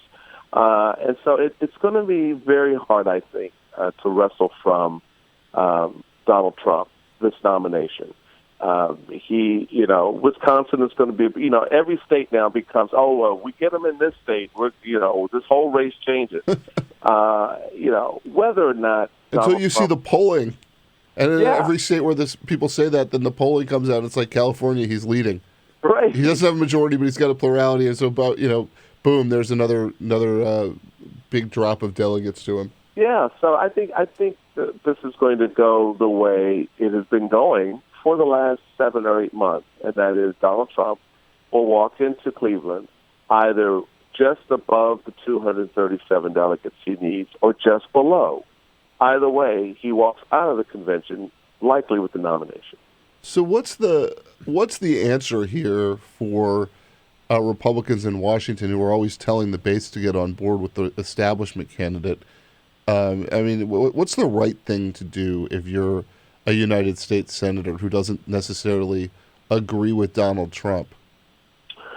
Well, I think, look, if you are in a blue state, if you're a blue state Republican senator, then you've got to do what you need to do for the constituency you represent. At the end of the day, you cannot carry around baggage that is heavier than anything else you're carrying, heavier than your own. That's one. Number two, I don't think, my estimation, for those senators, and everyone's talking about, oh my God, we're going to lose the Senate, and now it's oh my God, we're going to lose the House. I'm like, we're not going to lose the House, folks. Trust me, I built that one. We're not going to lose the House, okay?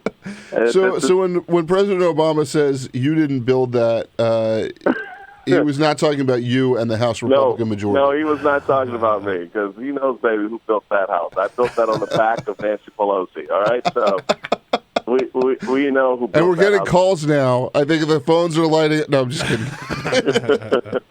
So, look, I just call it as it's real, right? So, but here's the reality. The problem isn't Donald Trump for Republicans in the Senate. The problem is the position they've taken on the Supreme Court nomination. They put those blue state senators in jeopardy because they've given the Democrats it's not a wedge issue, it's a legitimate issue to beat them over the head with for the next 9 months. Right. So it's not like, this is going to be a short-term play. We got 6 weeks to make the case to the American people that they should, this is a problem. No, you've got 9 months. You've got the rest of the year. Is the chaos infecting everything? It's sort of like, I wonder if maybe Senator McConnell, who's been such a good strategist over the years, isn't as sure today what the base is going to want him to do. Maybe affects decision making. Well, no, I think because he does know what the base is going to want him to do. That's what drove this decision. He anticipated that the base was going to come out and start screaming at him, "Don't you dare give the president his nominee," which is fine, but it's the way you play the hand. Well, you have to pantomime a little. Yes, just sit in the cut. Let the president make the first move. When the president makes the first move, thank you, Mr. President. We appreciate you saying, we'll take the nominee. And you slow walk that bad boy for 9 or 10 months. You just kind of go, you know what? This building over here was built in 1747, and this office over, you just walked up on a grand tour of Capitol Hill. And next thing you know, you got all the summer recesses, you got the conventions, you got the fall recess. And then next thing you know, election, we're lame duck. We'll just wait. But you give the man, you at least follow the process through as much as you can. everybody knows that, and smart people in Washington, you write about this, you know, you talk to these people, they know they're not going to give the president a nominee. Well, we got that.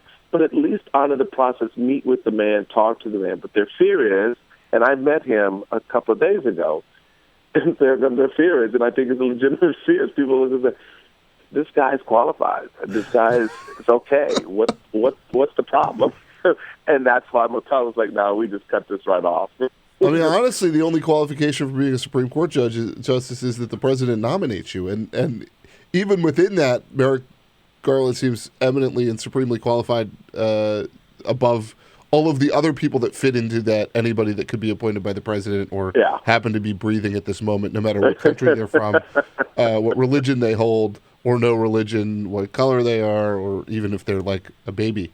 Right. You can appoint a baby if you want. So you mentioned earlier the increasingly and surprisingly popular Ted Cruz.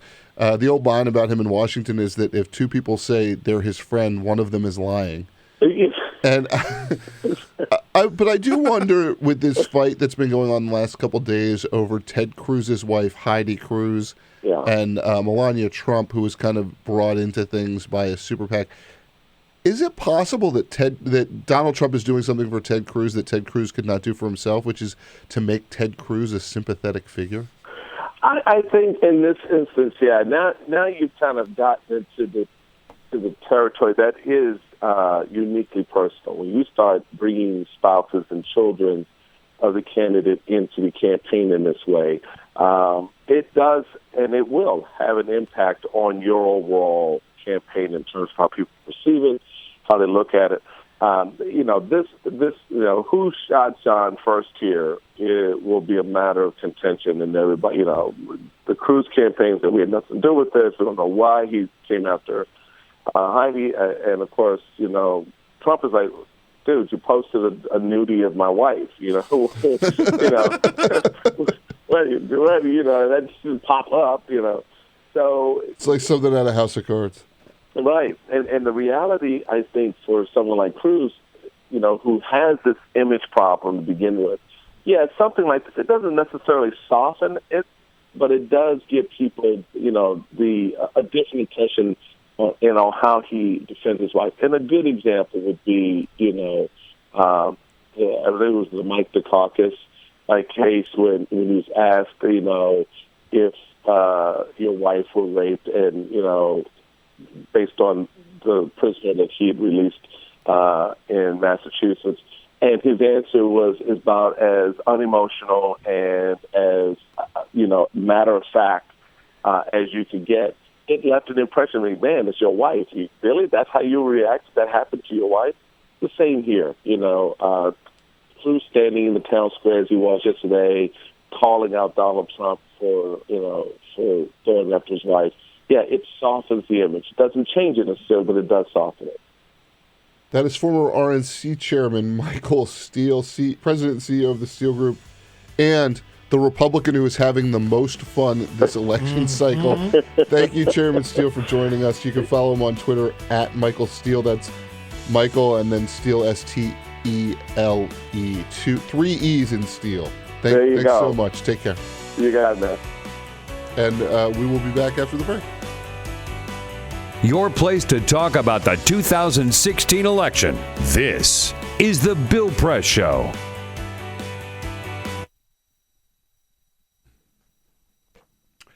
All right, friends. Hey, need your help on Free Speech TV. Just a little bit of time out, but come on. You know what I'm talking about. This is the third week now of our pledge drive, and I hate to say it, but you guys have been asleep at the switch.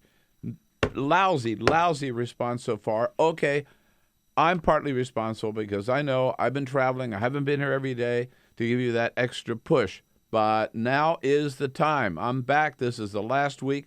You got to get serious. You got to step up to the plate. We really, really need your help.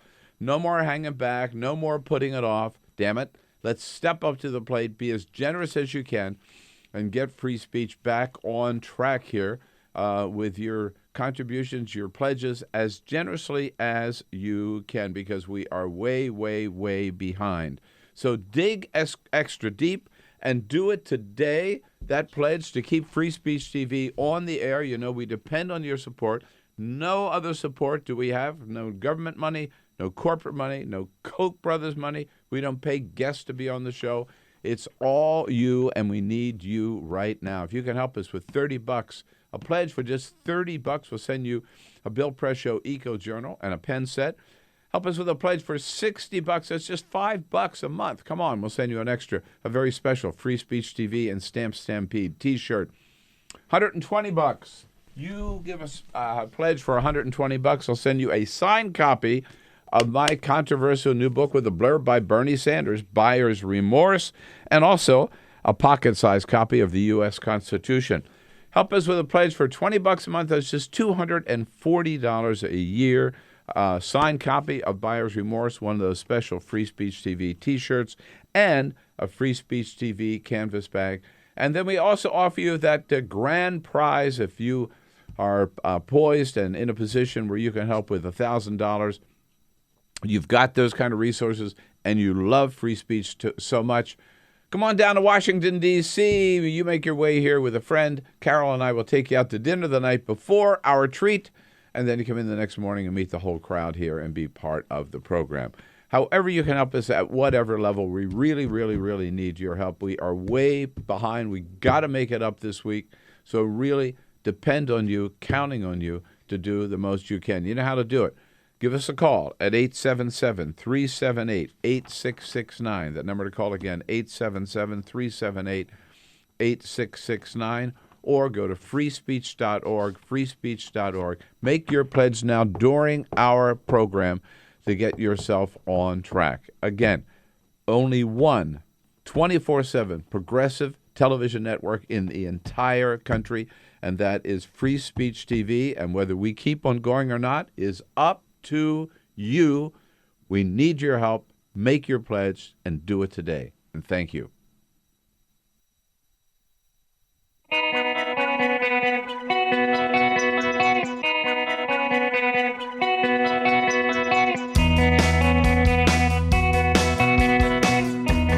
On your radio, on TV, and online. This is The Bill Press Show. And I am John Allen, stepping on the intro music, sitting in for Bill Press. I feel like that's Jamie's fault. It's all Jamie's fault. Where's my... Just blame it on me, John. Yeah, get him in the dunk tank. I'm going to get the dunk tank going. There you go. All right.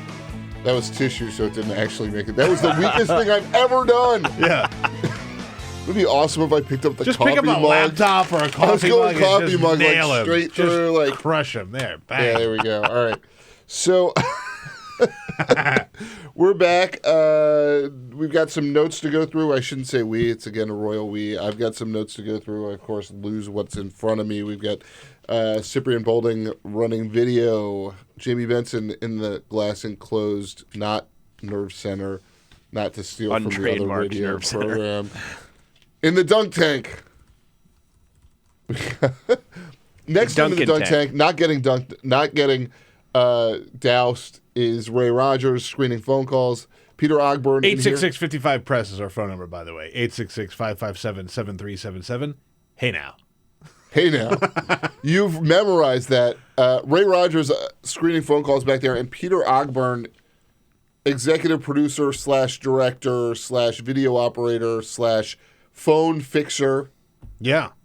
I know that phone number the way I know the back of Bill's hand. I know it very well. Does that mean Bill hits you a lot? Pause. John, help me. Is there like domestic violence? John, help me. In this studio? John, help. I'm sorry. Please help. That's not a laughing. You know what? I'm sorry.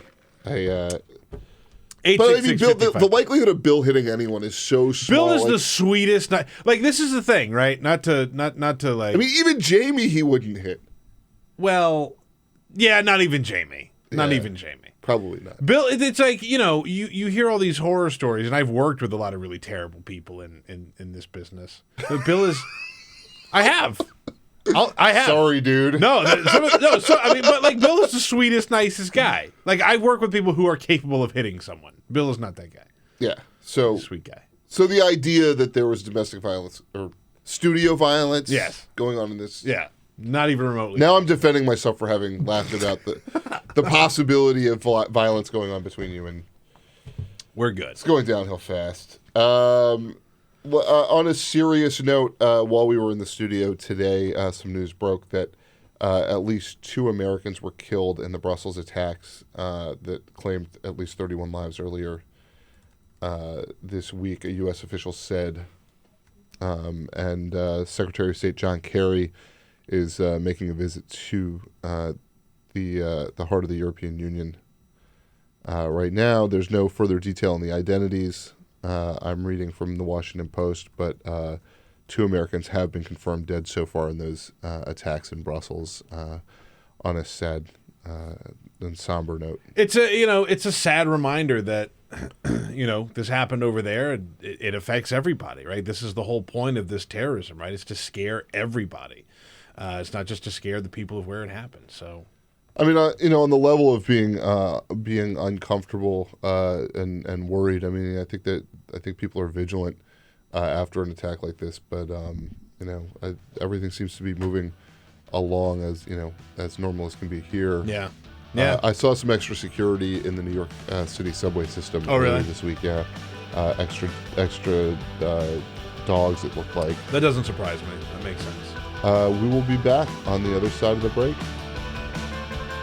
Connect with The Bill Press Show on Twitter. Follow us at BP Show and tweet using the hashtag WatchingBP. This is The Bill Press Show.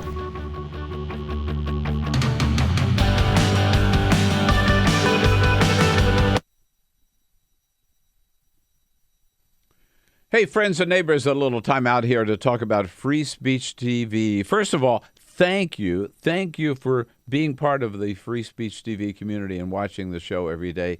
Can't tell you how much it means to us. I mean, just the idea that you are out there, you're following the show, you like what we're talking about, you give us a call. We hear from so many of you that we know are watching on Free Speech TV, and it really means a lot to us. Thank you for being part of that, and continue to do so. Tell all of your friends. And while we're at it, of course, we also need your help here on Free Speech TV because we got a great thing going. As you know, the only totally independent, totally progressive TV channel that exists today. You're lucky to have it, but we need your help to keep at it. Free Speech TV, as you know, we're in existence not because we get any corporate money, because we don't, not because we get any government money, because we don't, or no Koch brothers money. We don't pay our guests. They don't pay us to be on the show. We depend solely on you, your generosity, and your support. And so this spring, we turn to you once again to be as generous as you can with your pledge to Free Speech TV, again, to keep this great partnership going. If you could help us with just $30, a pledge of $30, we'll send you out a Bill Press Show Eco Journal and a pen set. For $60, a great little Free Speech TV and Stamp Stampede T-shirt to impress your friends with.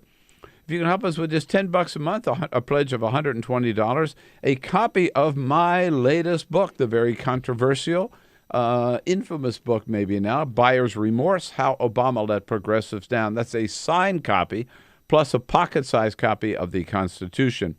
For $240, you get a copy of Buyer's signed copy of my book, Buyer's Remorse, that Free Speech TV Stamp Stampede T-shirt, and a Free Speech TV canvas bag.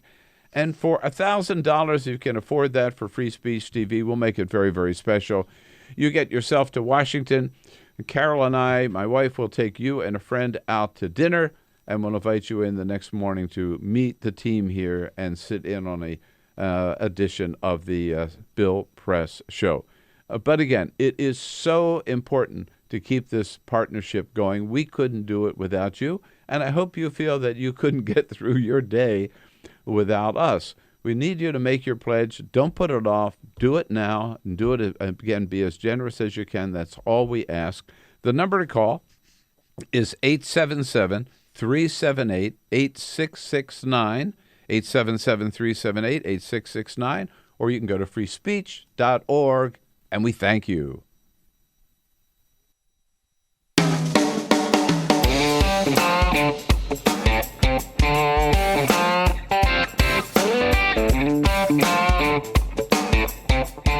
This is the Bill Press Show.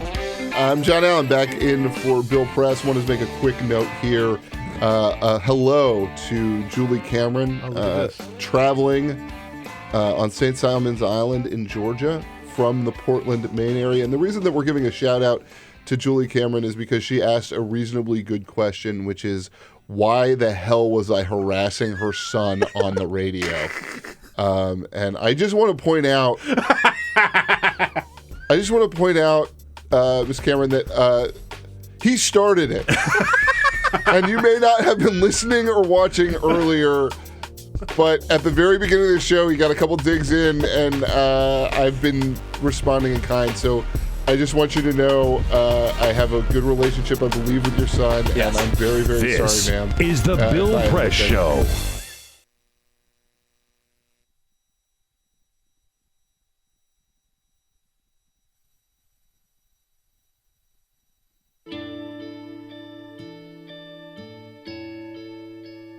Calls me googly eyes.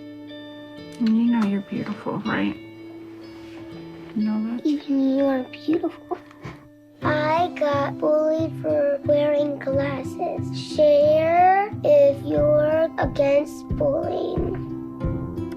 We put it out there, just took off. 3 million people have shared this post.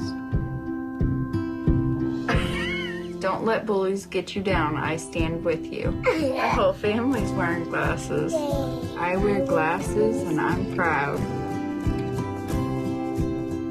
I even have the army on my team. All the kind comments brought my child joy. I don't feel thank you is enough.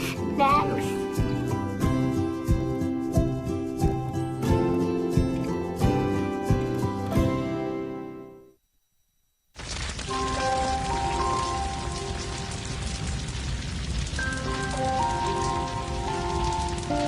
A single ember that escapes from a wildfire can travel more than a mile. That single ember can ignite and destroy your home or even your community. You can't control where that ember will land, only what happens when it does. Get Fire Adapted now at fireadapted.org. I wanted to find a bank with a purpose. I wanted to find a place that would take my money and not use it to cause the financial crisis, but to fix the financial crisis and to help end income inequality. The people that we employ are usually clients right off the streets. They don't have an account, but Amalgamated is willing to get that started for them.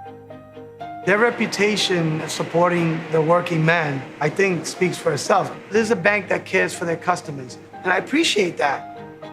We were able to access a construction loan through the bank's programs, and that loan has helped us house 28 families in the community. Amalgamated is a bank that was started for and about working people.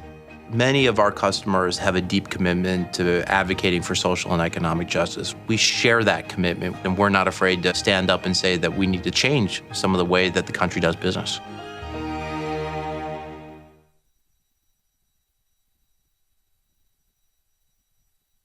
I grew up in the housing projects of Cleveland. I didn't even know that life could be any better than it was. Education for me has been a way to get away from the agony of what was normal life. I want to be able to impact the community, not just look back on where I came from, but to reach back to where I came from and pull some people up with me. My name is David, and I am your dividend.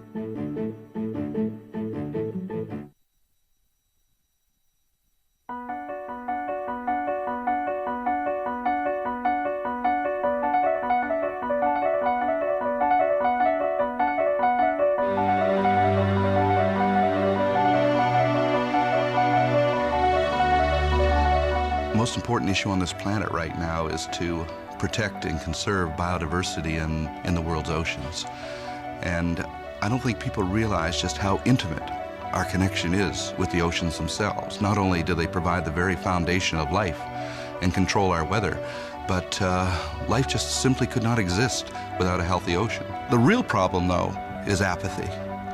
It's all out of sight, it's all out of mind, and people don't even think about it. But it doesn't matter whether you live in Peoria or on the coast. The fact is, whatever happens in the ocean affects all life forms on the planet Earth. If the oceans die, then civilization collapses. We all die. We cannot live on this planet without the oceans. This is, in fact, not the planet Earth. It's the planet ocean, but because we're a land-dwelling species, we refer to it as Earth. But it is the planet ocean, and the oceans are the heart and the foundation of all life on the planet.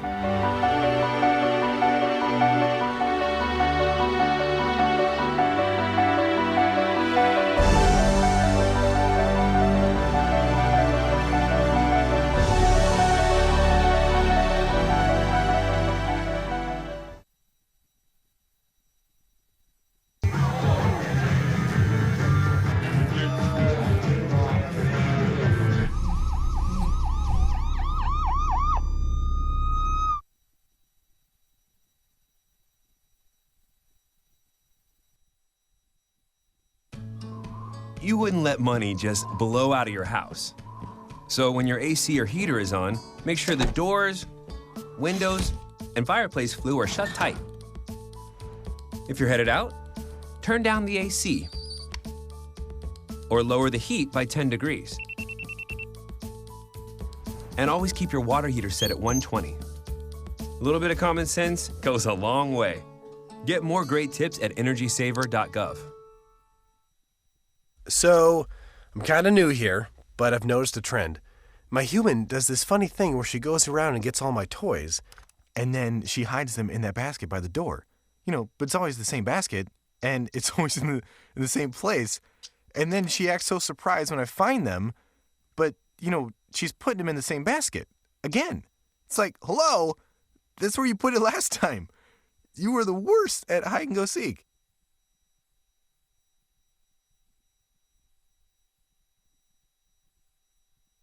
It's on us to stop sexual assault. To get in the way before it happens. To get a friend home safe. And to not blame the victim. It's on us. To look out for each other. To not look the other way. It's on us to stand up. To step in. To take responsibility. It's on us, all of us, to stop sexual assault. Learn how and take the pledge at itsonus.org.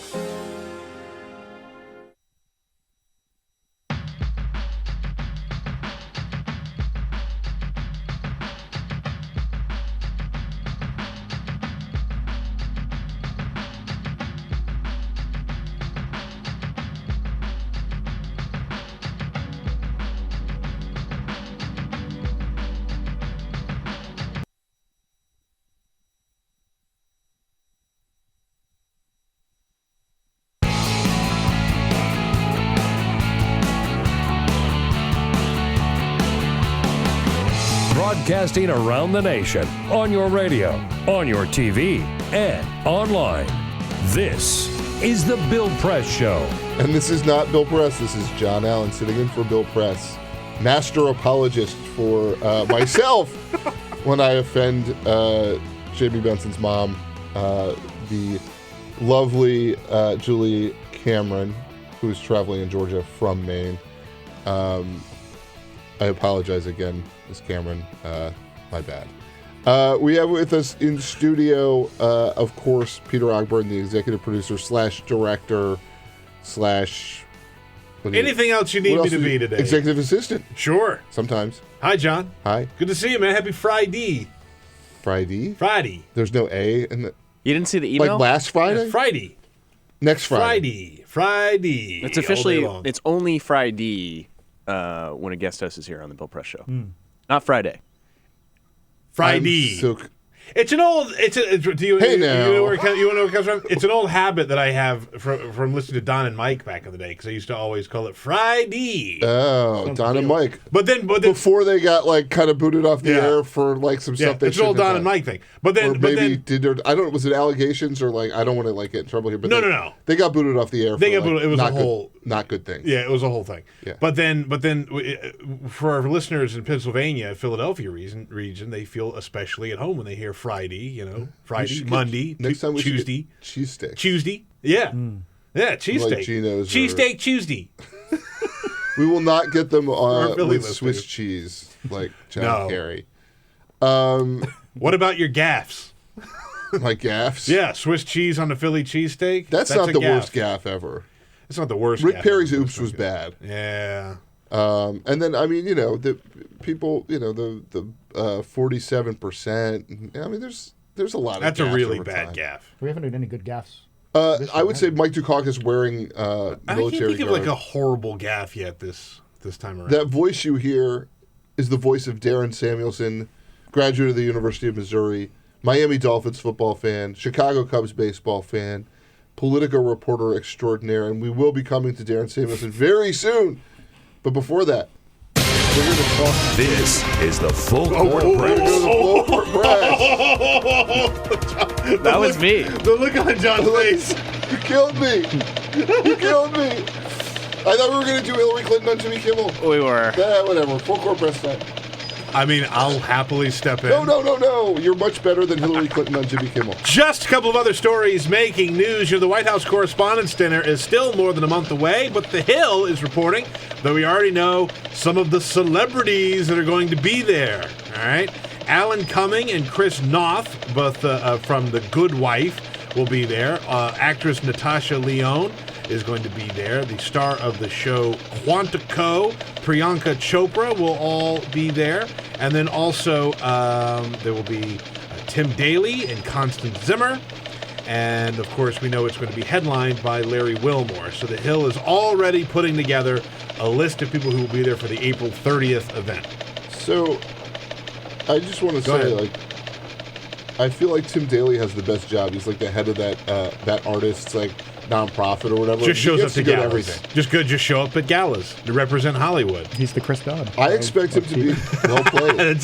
I expect him to be flying my plane every time I get on a puddle jumper. That's a reference. That is a deep pull. Oh, yeah. But the people that came off of that TV show, Wings, right? Thomas Hayden Church was Lloyd. Tony Shalhoub, right, was on that. It was a good show. Yeah, it was a good show. Reasonably good show. Yeah. Classic NBC TV. I mean, it was no growing pains or small wonder.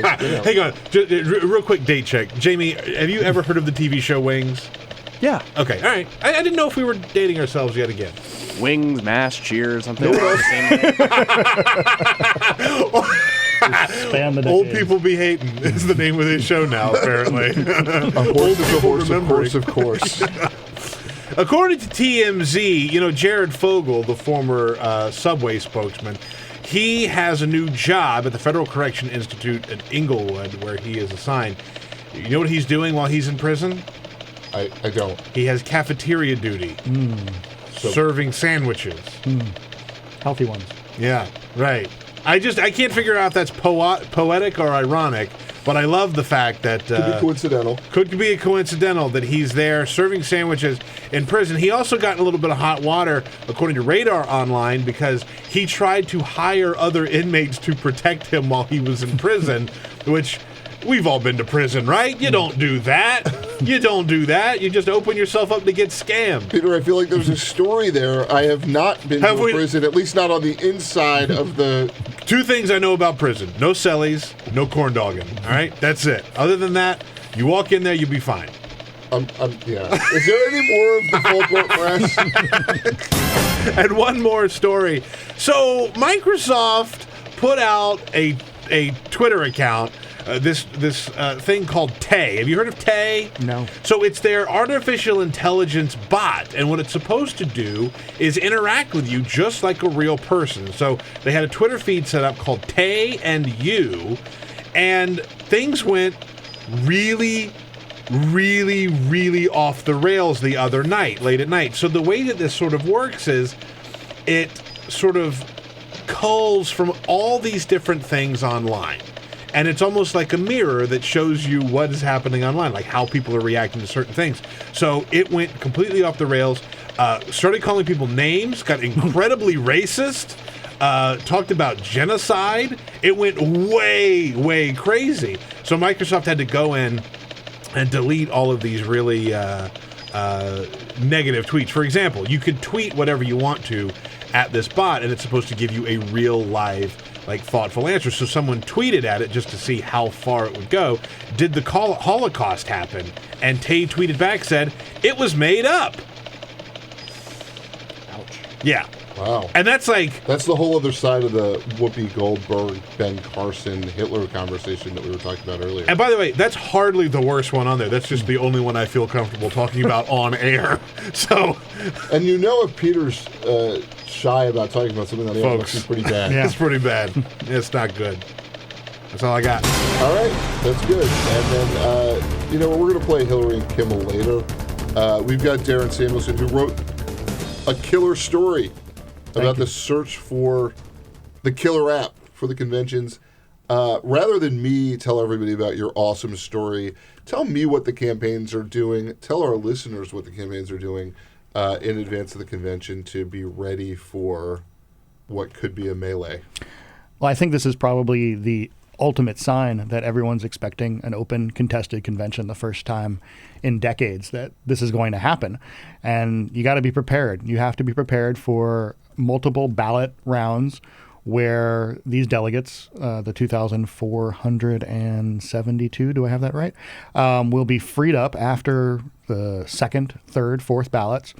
And that's when the courting begins. That's when the lobbying begins. It's actually happening now at the state and local conventions, but on the floor is when it really matters. And so Ted Cruz and Donald Trump and maybe a third or fourth or fifth person waiting in the wings, a Paul Ryan or a Mitt Romney or whomever, is thinking about and actually building technology, hardware, software, it depends on who you ask, to be ready so that they basically, can whip out their phone or whatever device they create that will then tell them, go talk to this guy or go talk to that guy, go have someone else sit next to that guy. It can get pretty fancy. I'm sure we can get into that in a little bit more detail of the bells and whistles that these campaigns can spend to actually track down candidates. It sounds kind of... What's kind of amazing to me is for a party that was so unprepared for the rise of Donald Trump, they seem to be pretty prepared for the convention. This seems like they're way ahead of the game. Yeah, I mean, well, the Ted Cruz people are not stupid. These are people who have worked in conventions and in state races in past elections. Chris Wilson, who's the analytics data polling guru in Ted Cruz land, has been doing the micro-targeting that, helped him win Iowa. But Chris Wilson goes back to maybe most famously the 2010 Senate race when Senator Robert Bennett was defeated by Mike Lee at that Utah, or actually he was booted out before he could even get to the primary. And Chris Wilson was behind that Mike Lee insurgent campaign, which was picking off delegates in a much smaller process than what we would be seeing at the national Republican convention. So these are no dummies. They are thinking about these things. They have Sal Anusis, the Michigan former GOP chairman, who's helping lead their Republican convention strategy. And they're going to have, I would imagine a larger contingent too, not just the people who have been working in Ted Cruz land recently, but you got to imagine some of that brain power from some of the other campaigns is ultimately going to trickle into the Ted Cruz world as they try and knock off Donald Trump. And so, what they spend, I think, is to be determined. It's probably going to be 5-6 figures to build whatever software they think they need, again, to identify who these delegates are, where they would go on the second ballot, where they'd go on the third ballot.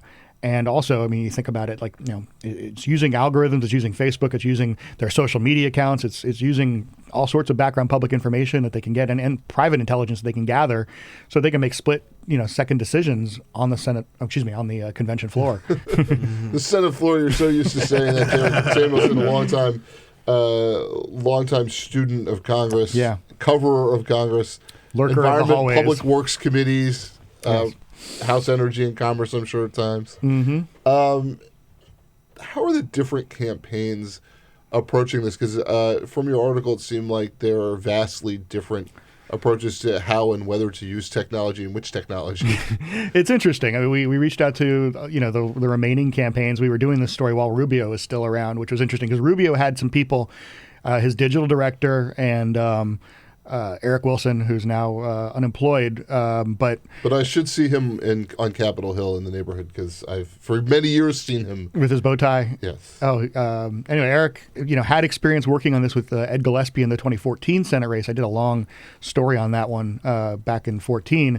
And they had used similar technology on the Virginia Senate convention floor to get Ed Gillespie the nomination, if you remember, when he ultimately came awfully darn close to beating Mark Warner in that Senate race just last cycle. So anyway, there's a lot of people who are aware of this technology, who, I think for Rubio, they didn't start building anything rightly because they ultimately are not going to make it to the convention. It's interesting. The Donald Trump folks who responded to us talked about more building hardware rather than software, putting some sort of contraption together that they'll give to their delegates so that they could round them up, it sounds like, and get them to the right place at the right time. Smartly, they were aware of the possibility. Think about this. There's going to be thousands and thousands and thousands of people in the Quicken Loans Arena. You guys have ever been to a baseball game, John? You and I have been to Nationals Park before. You try and post a Facebook picture, it's not going to go up. Good luck with that. Yeah, exactly. So Wi-Fi, internet service is going to be a problem in Cleveland. The RNC says they're going to, have the best and the greatest web connections, but, thousands of people, reporters, political tourists, delegates, everyone's going to be wanting to be online. So they say they're going to have their own offline system that they can, just use to communicate with each other. You got to imagine everybody else will do the same thing. Yeah, they'll be that's interesting. Bringing their own, hotspot cards. Another fascinating point to the story, I haven't been in the Quicken Loans Arena, but you've got to imagine there's some really, dark spots within that building. Sure. So I don't know. Some very dark years for the Cleveland Cavaliers. Totally dark years. Yeah. I'm sure the LeBrongos are trying to resurrect that, but no, it's there's going to be places in there, and I'm sure if you're going through and you're doing your walkthrough of the convention, you want to make sure you get a war room that has bars that's going to allow you to communicate with your folks on the floor. But it's funny. Some of the folks that I was speaking with were talking about how this is also, while we've seen campaigns move heavy into technology and really get super into the weeds of micro-targeting and using analytics and using data, there's the flip side to that in a convention. There's going to be this need for technology, but then there's this sort of basic human element of the relationships that you have that you're probably building right now, again, at these state conventions, local conventions, county conventions, or that goes back even farther, years and years and years. That's the kind of stuff that's actually going to make a difference on the floor. You're going to use this technology to know who to talk to, but then it's who you've shaken hands with before, who you've had dinner with before, and actually that's where the deals are going to be sealed. And politics is still politics. Totally, yeah. Who's got the best cigars? I'll have the best cigars. Actually, that's not true. Alex Castellanos may have the best cigars. That guy travels well in terms of the tobacco products. Oh, nice. Yeah. You may be familiar with him from CNN and many stories about how you might stop Trump, and many stories then I think later about how you might accept Trump. We go through the stages of denial on the Republican side. So, Darren, you get into the sort of muck of story, love a lot of different stories. Are you able to say what's up next for you, or maybe even talk a little bit about what sort of broadly what's on your mind? What's the next cool thing that is coming down the pike?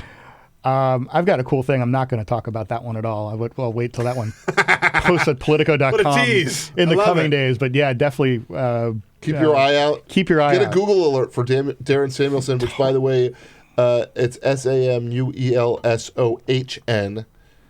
So if you're going to get your Google alert set for some scintillating stuff that Darren won't even talk about on the radio, must be better than whatever Peter won't talk about on the radio. I will or tell maybe you, not. I will give a quick plug. Myself and one of my colleagues, Helena, just did a great deep dive on Michelle Obama's food legacy. Totally different than the political campaign and everything else that you guys are thinking about. We did a big deep dive on. Is it more complicated than Michelle Obama hates fat people? Or hates, maybe I should put it, hates that people are fat. If you only knew the background of that question, which I'm not going to get into on the radio, but whoa, is there anything you'll do on the radio? But I will say, ladies and gentlemen, Darren Samuelson will strip on the radio. There are cameras in here. He'll do anything on the radio, but he won't do that. Oh, but no, we did a big deep dive on her food legacy, looking back at sort of how she changed the course of how people think about healthy eating and obesity. So we just did that. In terms of going forward, I'm thinking now about the 2016 campaign in very broad strokes, but I do get to kind of swoop in and not necessarily have to deal with the day in, day out grind. So as a Chicago Cubs fan, we've only got a little bit of time here. I just want to ask you a prediction. Is this the year that you stab a goat? Oh man, there will be some goat stabbing happening for sure at Addison, and down there in. Can you put it behind you? It's been behind me since 2003. Yeah, for that matter. I mean, I've gotten rid of Bartman. I'm fine. It's all good. Whether we can actually get to the World Series. Of it. Oh yeah, it's good. It's just we just win the series or not. I ain't saying here. We got one more quick segment. We'll take a break and we'll do one more quick segment when we come back. Sure. This is the Bill Press Show. I'm John Allen, Darren Samuelson, Peter Ogburn, a lot of other people. Hi, Jamie's mom. Follow us on Twitter at BP Show. This is the Bill Press Show.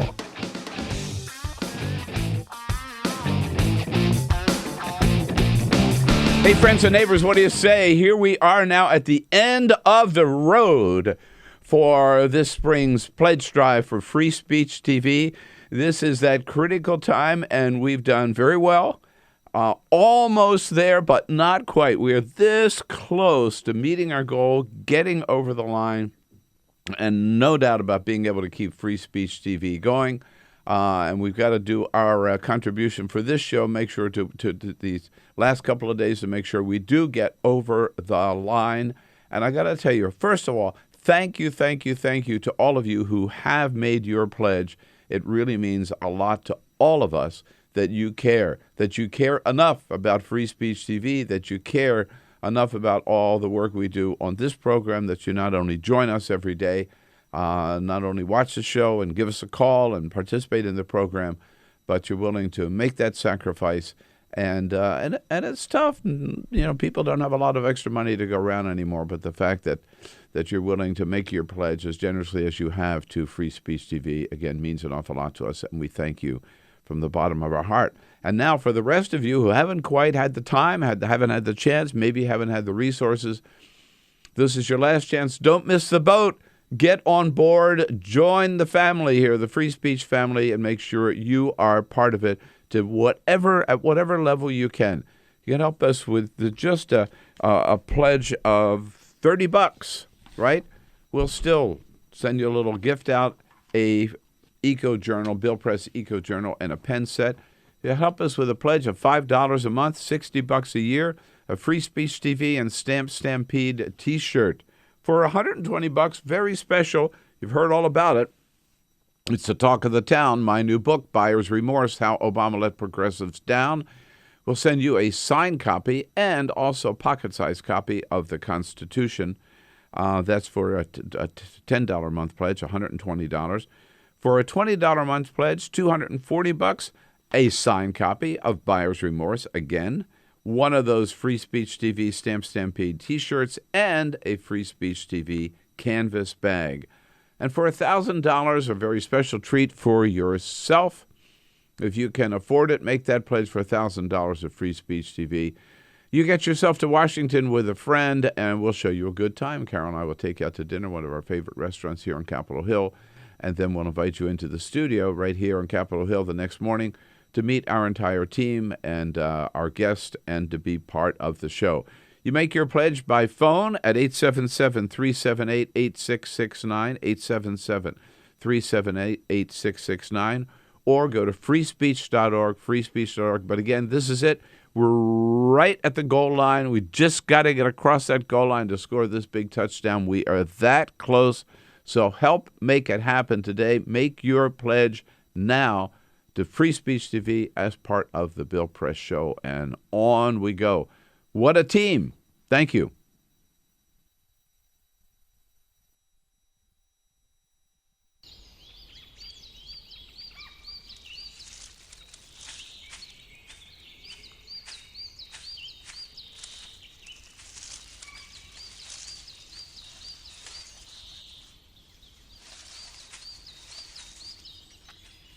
At Earth Justice, we defend the environment in the courtroom.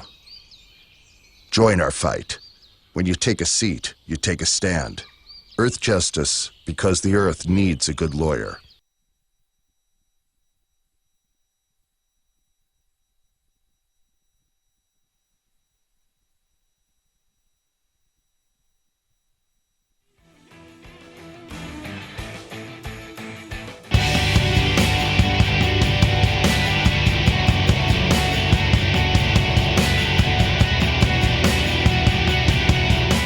This is the Bill Press Show.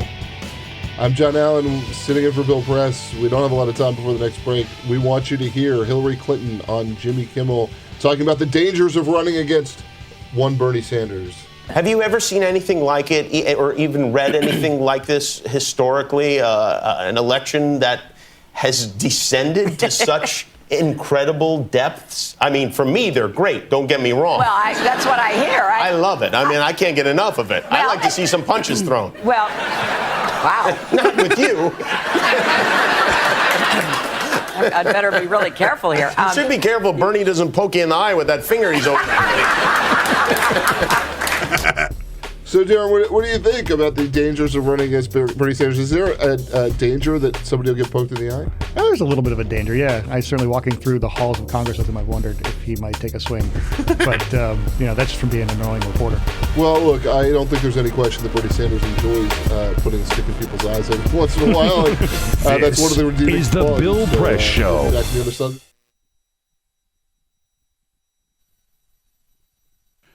And now, as they say, a word from our sponsor. But with Free Speech TV, our sponsor is you. Yes, indeed. We know you're watching Free Speech TV because you love it. You wouldn't be watching otherwise. How could you not? You get Start the Day with me, then you got Stephanie Miller and Tom Hartman, David Packman, Amy Goodman, and the whole great lineup of hosts and their guests and the issues that they talk about, we talk about. The commentary you get, the chance to express your opinions. It's a great network, one of a kind, the only totally independent progressive network in the country. That's why you love it, and we love you in return, and thank you for watching. But once in a while, we have to turn to you for help because you know that we count on you and depend on you and wouldn't be here without you.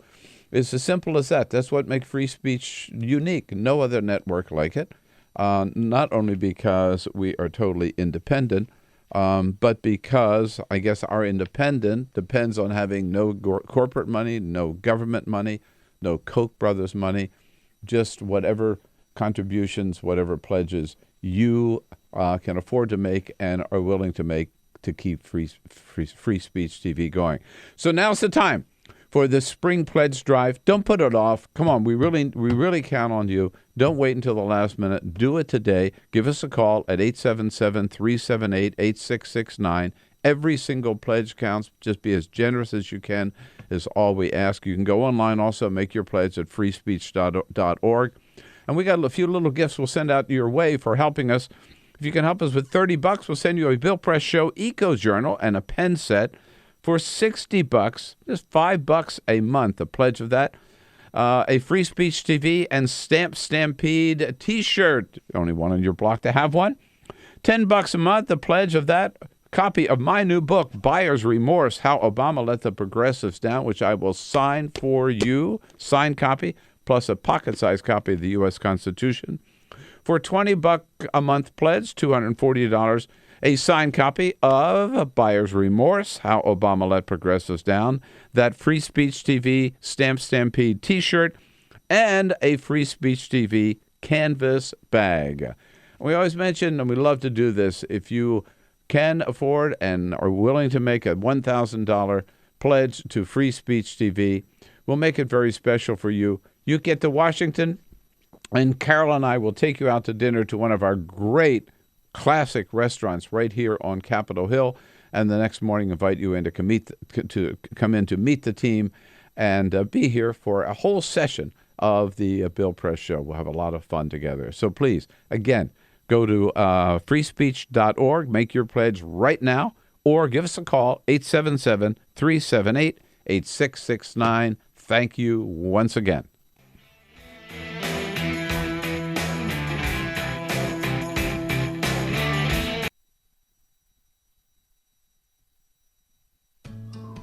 You wouldn't let money just blow out of your house. So when your AC or heater is on, make sure the doors, windows, and fireplace flue are shut tight. If you're headed out, turn down the AC or lower the heat by 10 degrees. And always keep your water heater set at 120. A little bit of common sense goes a long way. Get more great tips at energysaver.gov.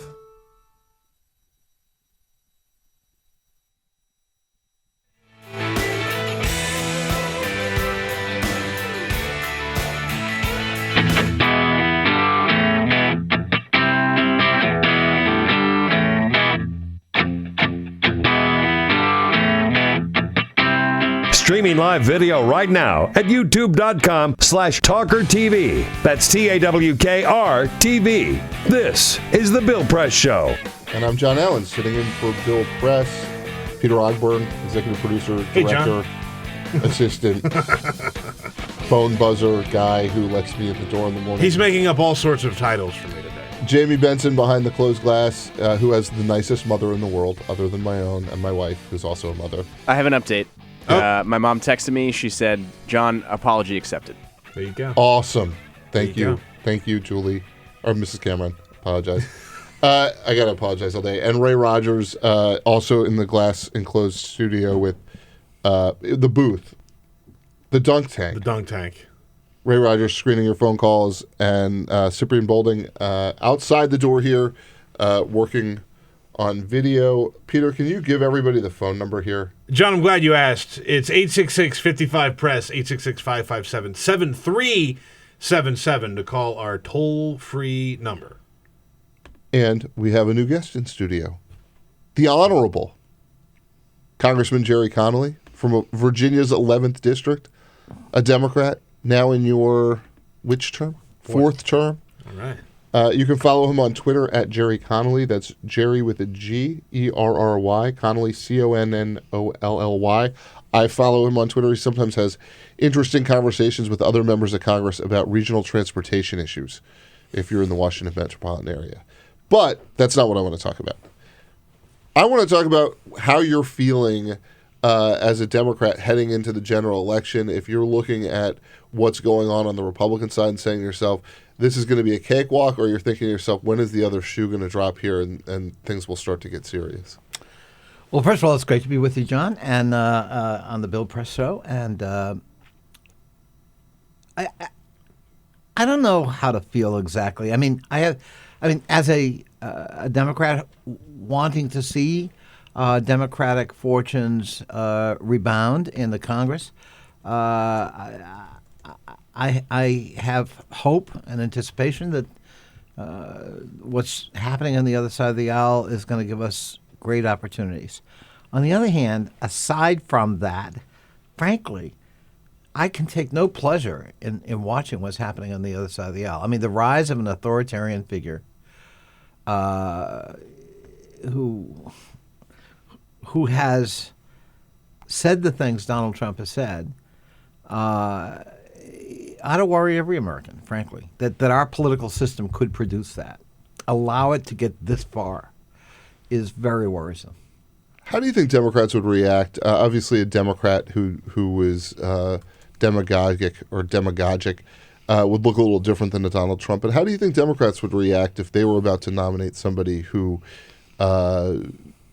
basically threatened the fabric of their party and perhaps of the country? I mean, if you've had a Democratic candidate who had violence at their events, which is not impossible to imagine, what do you think the reaction would be? Would it be a lot different than what we're seeing on the Republican side, or would Democrats also struggle with, do we follow the guy that the base wants, or do we kind of stand up against it? Well, we've had some such figures in the last 100 years. Huey Long of Louisiana was a real threat to FDR and absolutely was playing to that demagogic authoritarian strain in American politics during the Great Depression, right through George Wallace, who actually did compete in our primaries and did fairly well in some of the very areas Trump is doing well in, and also appealed to a broader audience than just Southern segregationists in 1968, and I think posed a real threat to our party. He didn't prevail, but we have faced that, and I think there was lots of debate, and I think there was a reaction of revulsion, and we got to stop that. I think what's happened on the Republican side is people took the threat of Donald Trump seriously way too late in the game. And he was dismissed as a showman and a sideshow and entertainer, not as a serious candidate. And lo and behold, he started winning primaries. In terms of the House races and the effect of all this on what's going on in Congress, there's a school of thought that Donald Trump is very good for Democrats in the Senate and the House in terms of winning races, that if he's the top of the Republican ticket, it will drive out Democrats and suppress perhaps some of the Republican turnout. And at the same time, Republicans appear to be, at least the Republican-aligned groups appear to be gearing up to shift money that otherwise would have gone to the presidential into congressional races. How does that play? Is that something that is a net positive in terms of seats? I know I'm not talking about net positive for the country, but in terms of seats for Democrats, or is the focus that's going to come to these congressional races potentially bad for Democrats? Elections ultimately are all about numbers.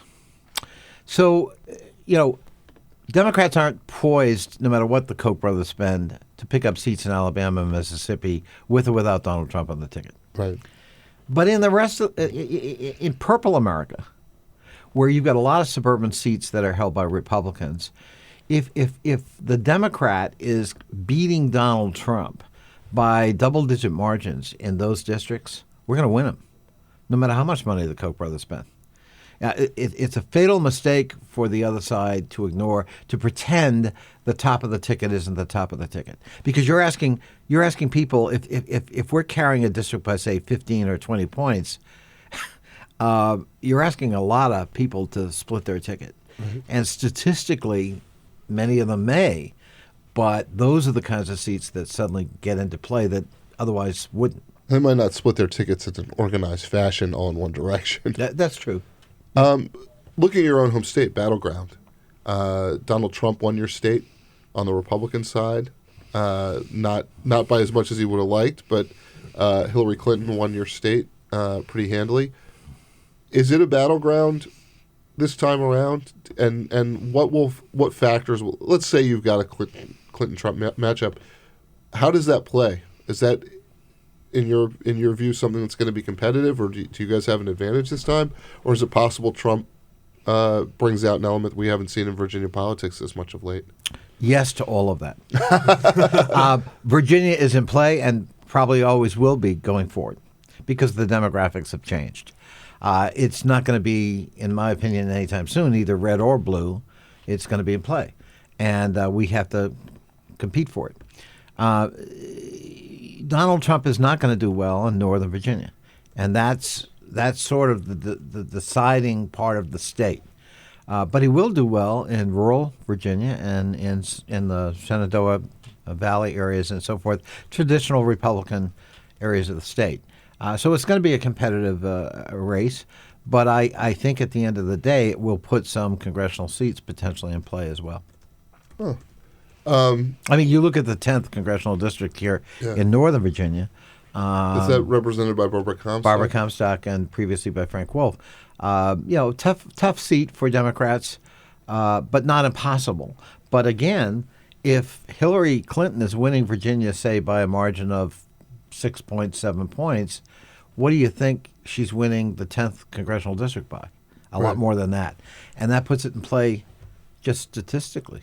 So what do you think about your party's primary at this point? The experts say the delegate math is impossible for Bernie Sanders, and yet he's not backing down, not only not getting out of the race, and I don't think anyone's calling for him to do that, but he's throwing some roundhouses down the stretch here. Is this ultimately something, this long primary, something that's good for your nominee, or is it something that could be a disaster? No, it's certainly not a disaster. I think actually it's been healthy. I think it's energized a party that otherwise was looking at kind of a guaranteed nomination. Now it's contested, really, and it's also energizing all kinds of parts of our base and bringing in new people, and that's always a good thing. I think compared to the other side of the aisle, it's been a civil, rational, thoughtful debate, not too much by way of fireworks. And I think that can only sharpen our nominee for the fall. So I think it's been almost a uniformly positive and welcome development on our side of the aisle. I want to ask you something about being a congressman in an election year like this and being in the minority. What gets you going during the day when you know that there's not a lot that's going to go on the Hill, when you know you're not in the majority, even if you wanted to, it's hard to get stuff done that you want. You get out of bed in the morning. What's motivating you? Oh, gosh, lots of things. I mean, I maybe because I represent a seat in the national capital area, I go home every night, unlike most of my colleagues. So it sounds like a contrast ad. but it means I'm more directly engaged in my community every day than my colleagues can be. And so I love that engagement with my community. I was doing it as a local supervisor and as chairman of my county for 14 years before I came to Congress. So that's a very gratifying and wonderful part of the job. But also, yeah, we're in the minority, but I will tell you, there are a lot of legislative opportunities below the main topics, right? So if you're getting up every day of the week hoping to achieve comprehensive immigration reform that day, you're going to be disappointed. But if you're looking at sort of second-tier opportunities that are nonetheless meaningful, and I got a bill passed in the last Congress with Darrell Issa. We couldn't be more opposite. Yeah, I was going to say. Yeah. I mean, you're both breathing. We're both breathing. I was his chief foil on the committee when he was chairman, which he acknowledged. But we found common ground in how the federal government manages and procures information technology. Now, that may not seem like a very sexy topic, but when the healthcare system rolled out and the website failed, the entire liberal policy system of healthcare was about to collapse over a technical issue. So it's not a trivial thing to manage that. And that bill is now law. It's known as FATARA, or better known as Connelly-Issa. But at any rate, and it's transforming how we manage IT throughout the federal government. And we'll have to finish this conversation on the other side of the break. This is the Bill Press Show. I'm John Allen, Congressman Jerry Connelly in the studio, and we'll be back in a moment. Get social with Bill Press. Like us at facebook.com/Bill Press Show. This is the Bill Press Show.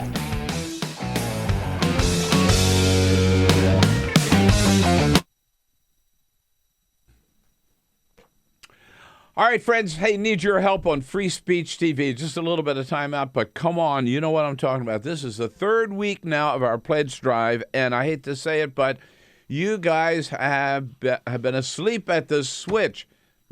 Lousy response so far. Okay, I'm partly responsible because I know I've been traveling. I haven't been here every day to give you that extra push. But now is the time. I'm back. This is the last week. You got to get serious. You got to step up to the plate. We really, really need your help. No more hanging back. No more putting it off. Damn it. Let's step up to the plate. Be as generous as you can. And get free speech back on track here with your contributions, your pledges, as generously as you can, because we are way, way, way behind. So dig extra deep and do it today. That pledge to keep Free Speech TV on the air. You know we depend on your support. No other support do we have. No government money, no corporate money, no Koch brothers money. We don't pay guests to be on the show. It's all you, and we need you right now. If you can help us with $30, a pledge for just $30, we'll send you a Bill Press Show Eco Journal and a pen set. Help us with a pledge for $60. That's just $5 a month. Come on, we'll send you an extra, a very special Free Speech TV and Stamp Stampede T-shirt. $120. You give us a pledge for $120. I'll send you a signed copy of my controversial new book with a blurb by Bernie Sanders, Buyer's Remorse, and also a pocket-sized copy of the U.S. Constitution. Help us with a pledge for $20 a month. That's just $240 a year. Signed copy of Buyer's Remorse, one of those special Free Speech TV T-shirts, and a Free Speech TV canvas bag. And then we also offer you that grand prize if you are poised and in a position where you can help with $1,000. You've got those kind of resources, and you love free speech so much. Come on down to Washington, D.C. You make your way here with a friend. Carol and I will take you out to dinner the night before our treat, and then you come in the next morning and meet the whole crowd here and be part of the program. However you can help us at whatever level, we really, really, really need your help. We are way behind. We got to make it up this week. So really depend on you, counting on you to do the most you can. You know how to do it.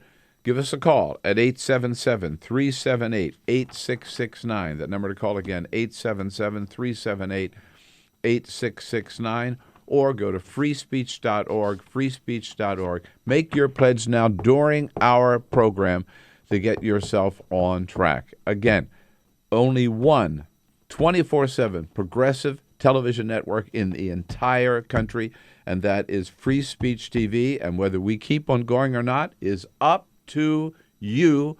We need your help. Make your pledge and do it today. And thank you.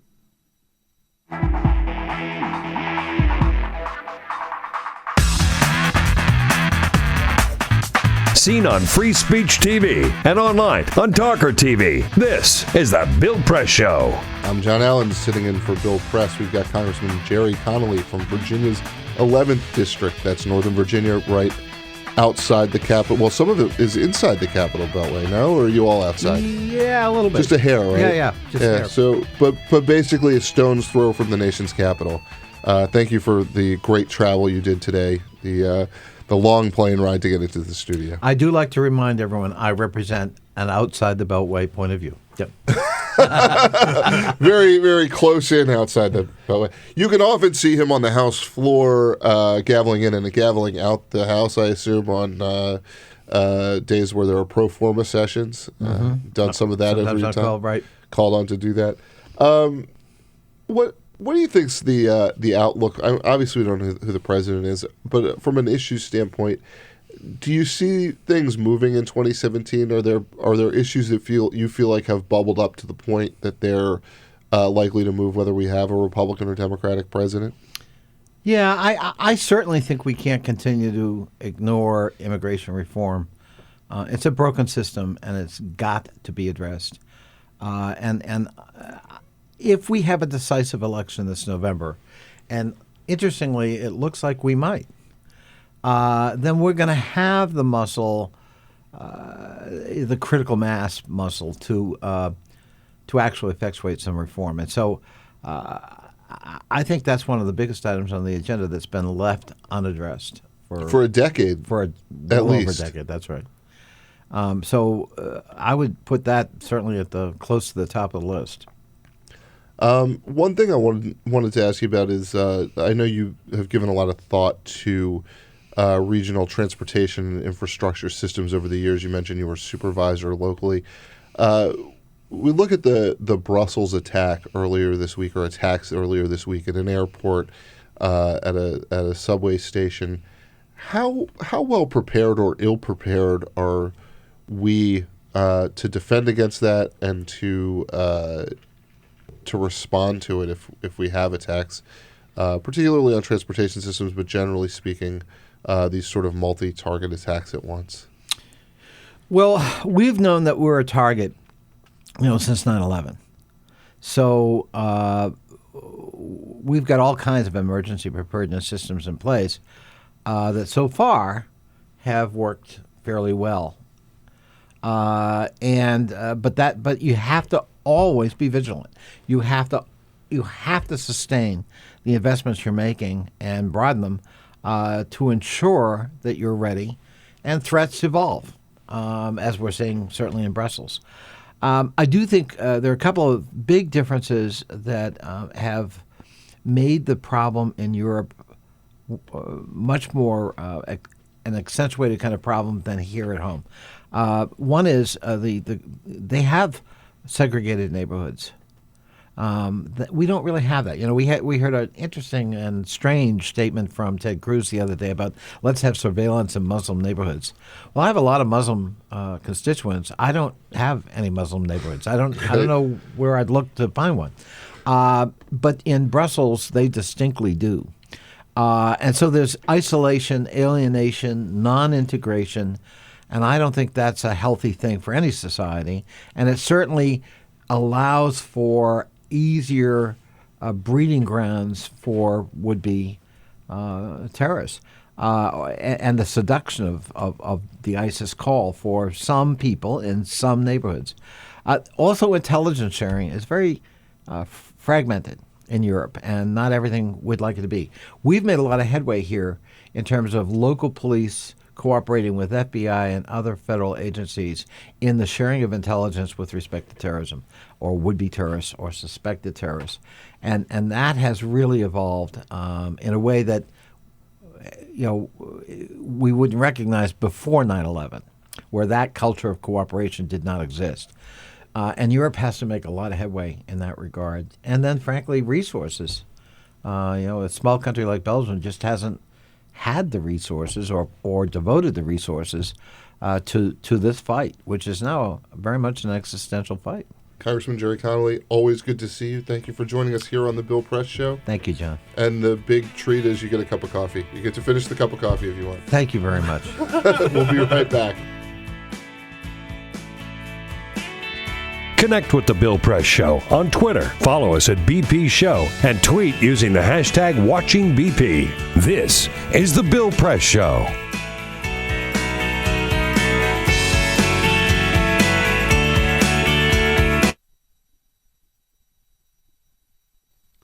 Hey, friends and neighbors, a little time out here to talk about Free Speech TV. First of all, thank you. Thank you for being part of the Free Speech TV community and watching the show every day. Can't tell you how much it means to us. I mean, just the idea that you are out there, you're following the show, you like what we're talking about, you give us a call. We hear from so many of you that we know are watching on Free Speech TV, and it really means a lot to us. Thank you for being part of that, and continue to do so. Tell all of your friends. And while we're at it, of course, we also need your help here on Free Speech TV, because we got a great thing going. As you know, the only totally independent, totally progressive TV channel that exists today. You're lucky to have it, but we need your help to keep at it. Free Speech TV, as you know, we're in existence not because we get any corporate money, because we don't, not because we get any government money, because we don't, or no Koch brothers money. We don't pay our guests. They don't pay us to be on the show. We depend solely on you, your generosity, and your support. And so this spring, we turn to you once again to be as generous as you can with your pledge to Free Speech TV, again, to keep this great partnership going. If you could help us with just $30, a pledge of $30, we'll send you out a Bill Press Show Eco Journal and a pen set. For $60, a great little Free Speech TV and Stamp Stampede T-shirt to impress your friends with. If you can help us with just $10 a month, a pledge of $120, a copy of my latest book, the very controversial, infamous book maybe now, Buyer's Remorse, How Obama Let Progressives Down. That's a signed copy, plus a pocket-sized copy of the Constitution. For $240, you get a copy of Buyer's signed copy of my book, Buyer's Remorse, that Free Speech TV Stamp Stampede T-shirt, and a Free Speech TV canvas bag. And for $1,000, if you can afford that for Free Speech TV, we'll make it very, very special. You get yourself to Washington. Carol and I, my wife, will take you and a friend out to dinner, and we'll invite you in the next morning to meet the team here and sit in on a edition of the Bill Press Show. But again, it is so important to keep this partnership going. We couldn't do it without you, and I hope you feel that you couldn't get through your day without us. We need you to make your pledge. Don't put it off. Do it now, and do it again. Be as generous as you can. That's all we ask. The number to call is 877-378-8669, 877-378-8669, or you can go to freespeech.org, and we thank you.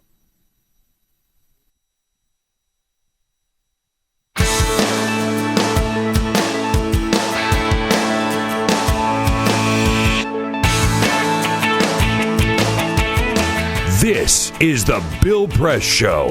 And I'm John Allen. After 3 hours of sitting in for Bill Press, I've made friends with Jamie's mom, I hope. I think it's fine. I feel like self-conscious about it. We're good. We had an awesome show today. Brief wrap-up. We had Carl Hulse from the New York Times, Jessica Taylor from NPR, Michael Steele, the former RNC chairman, Darren Samuelson of Politico, and Rep. Jerry Connelly of Northern Virginia, Democrat of Virginia. Awesome job booking, guys.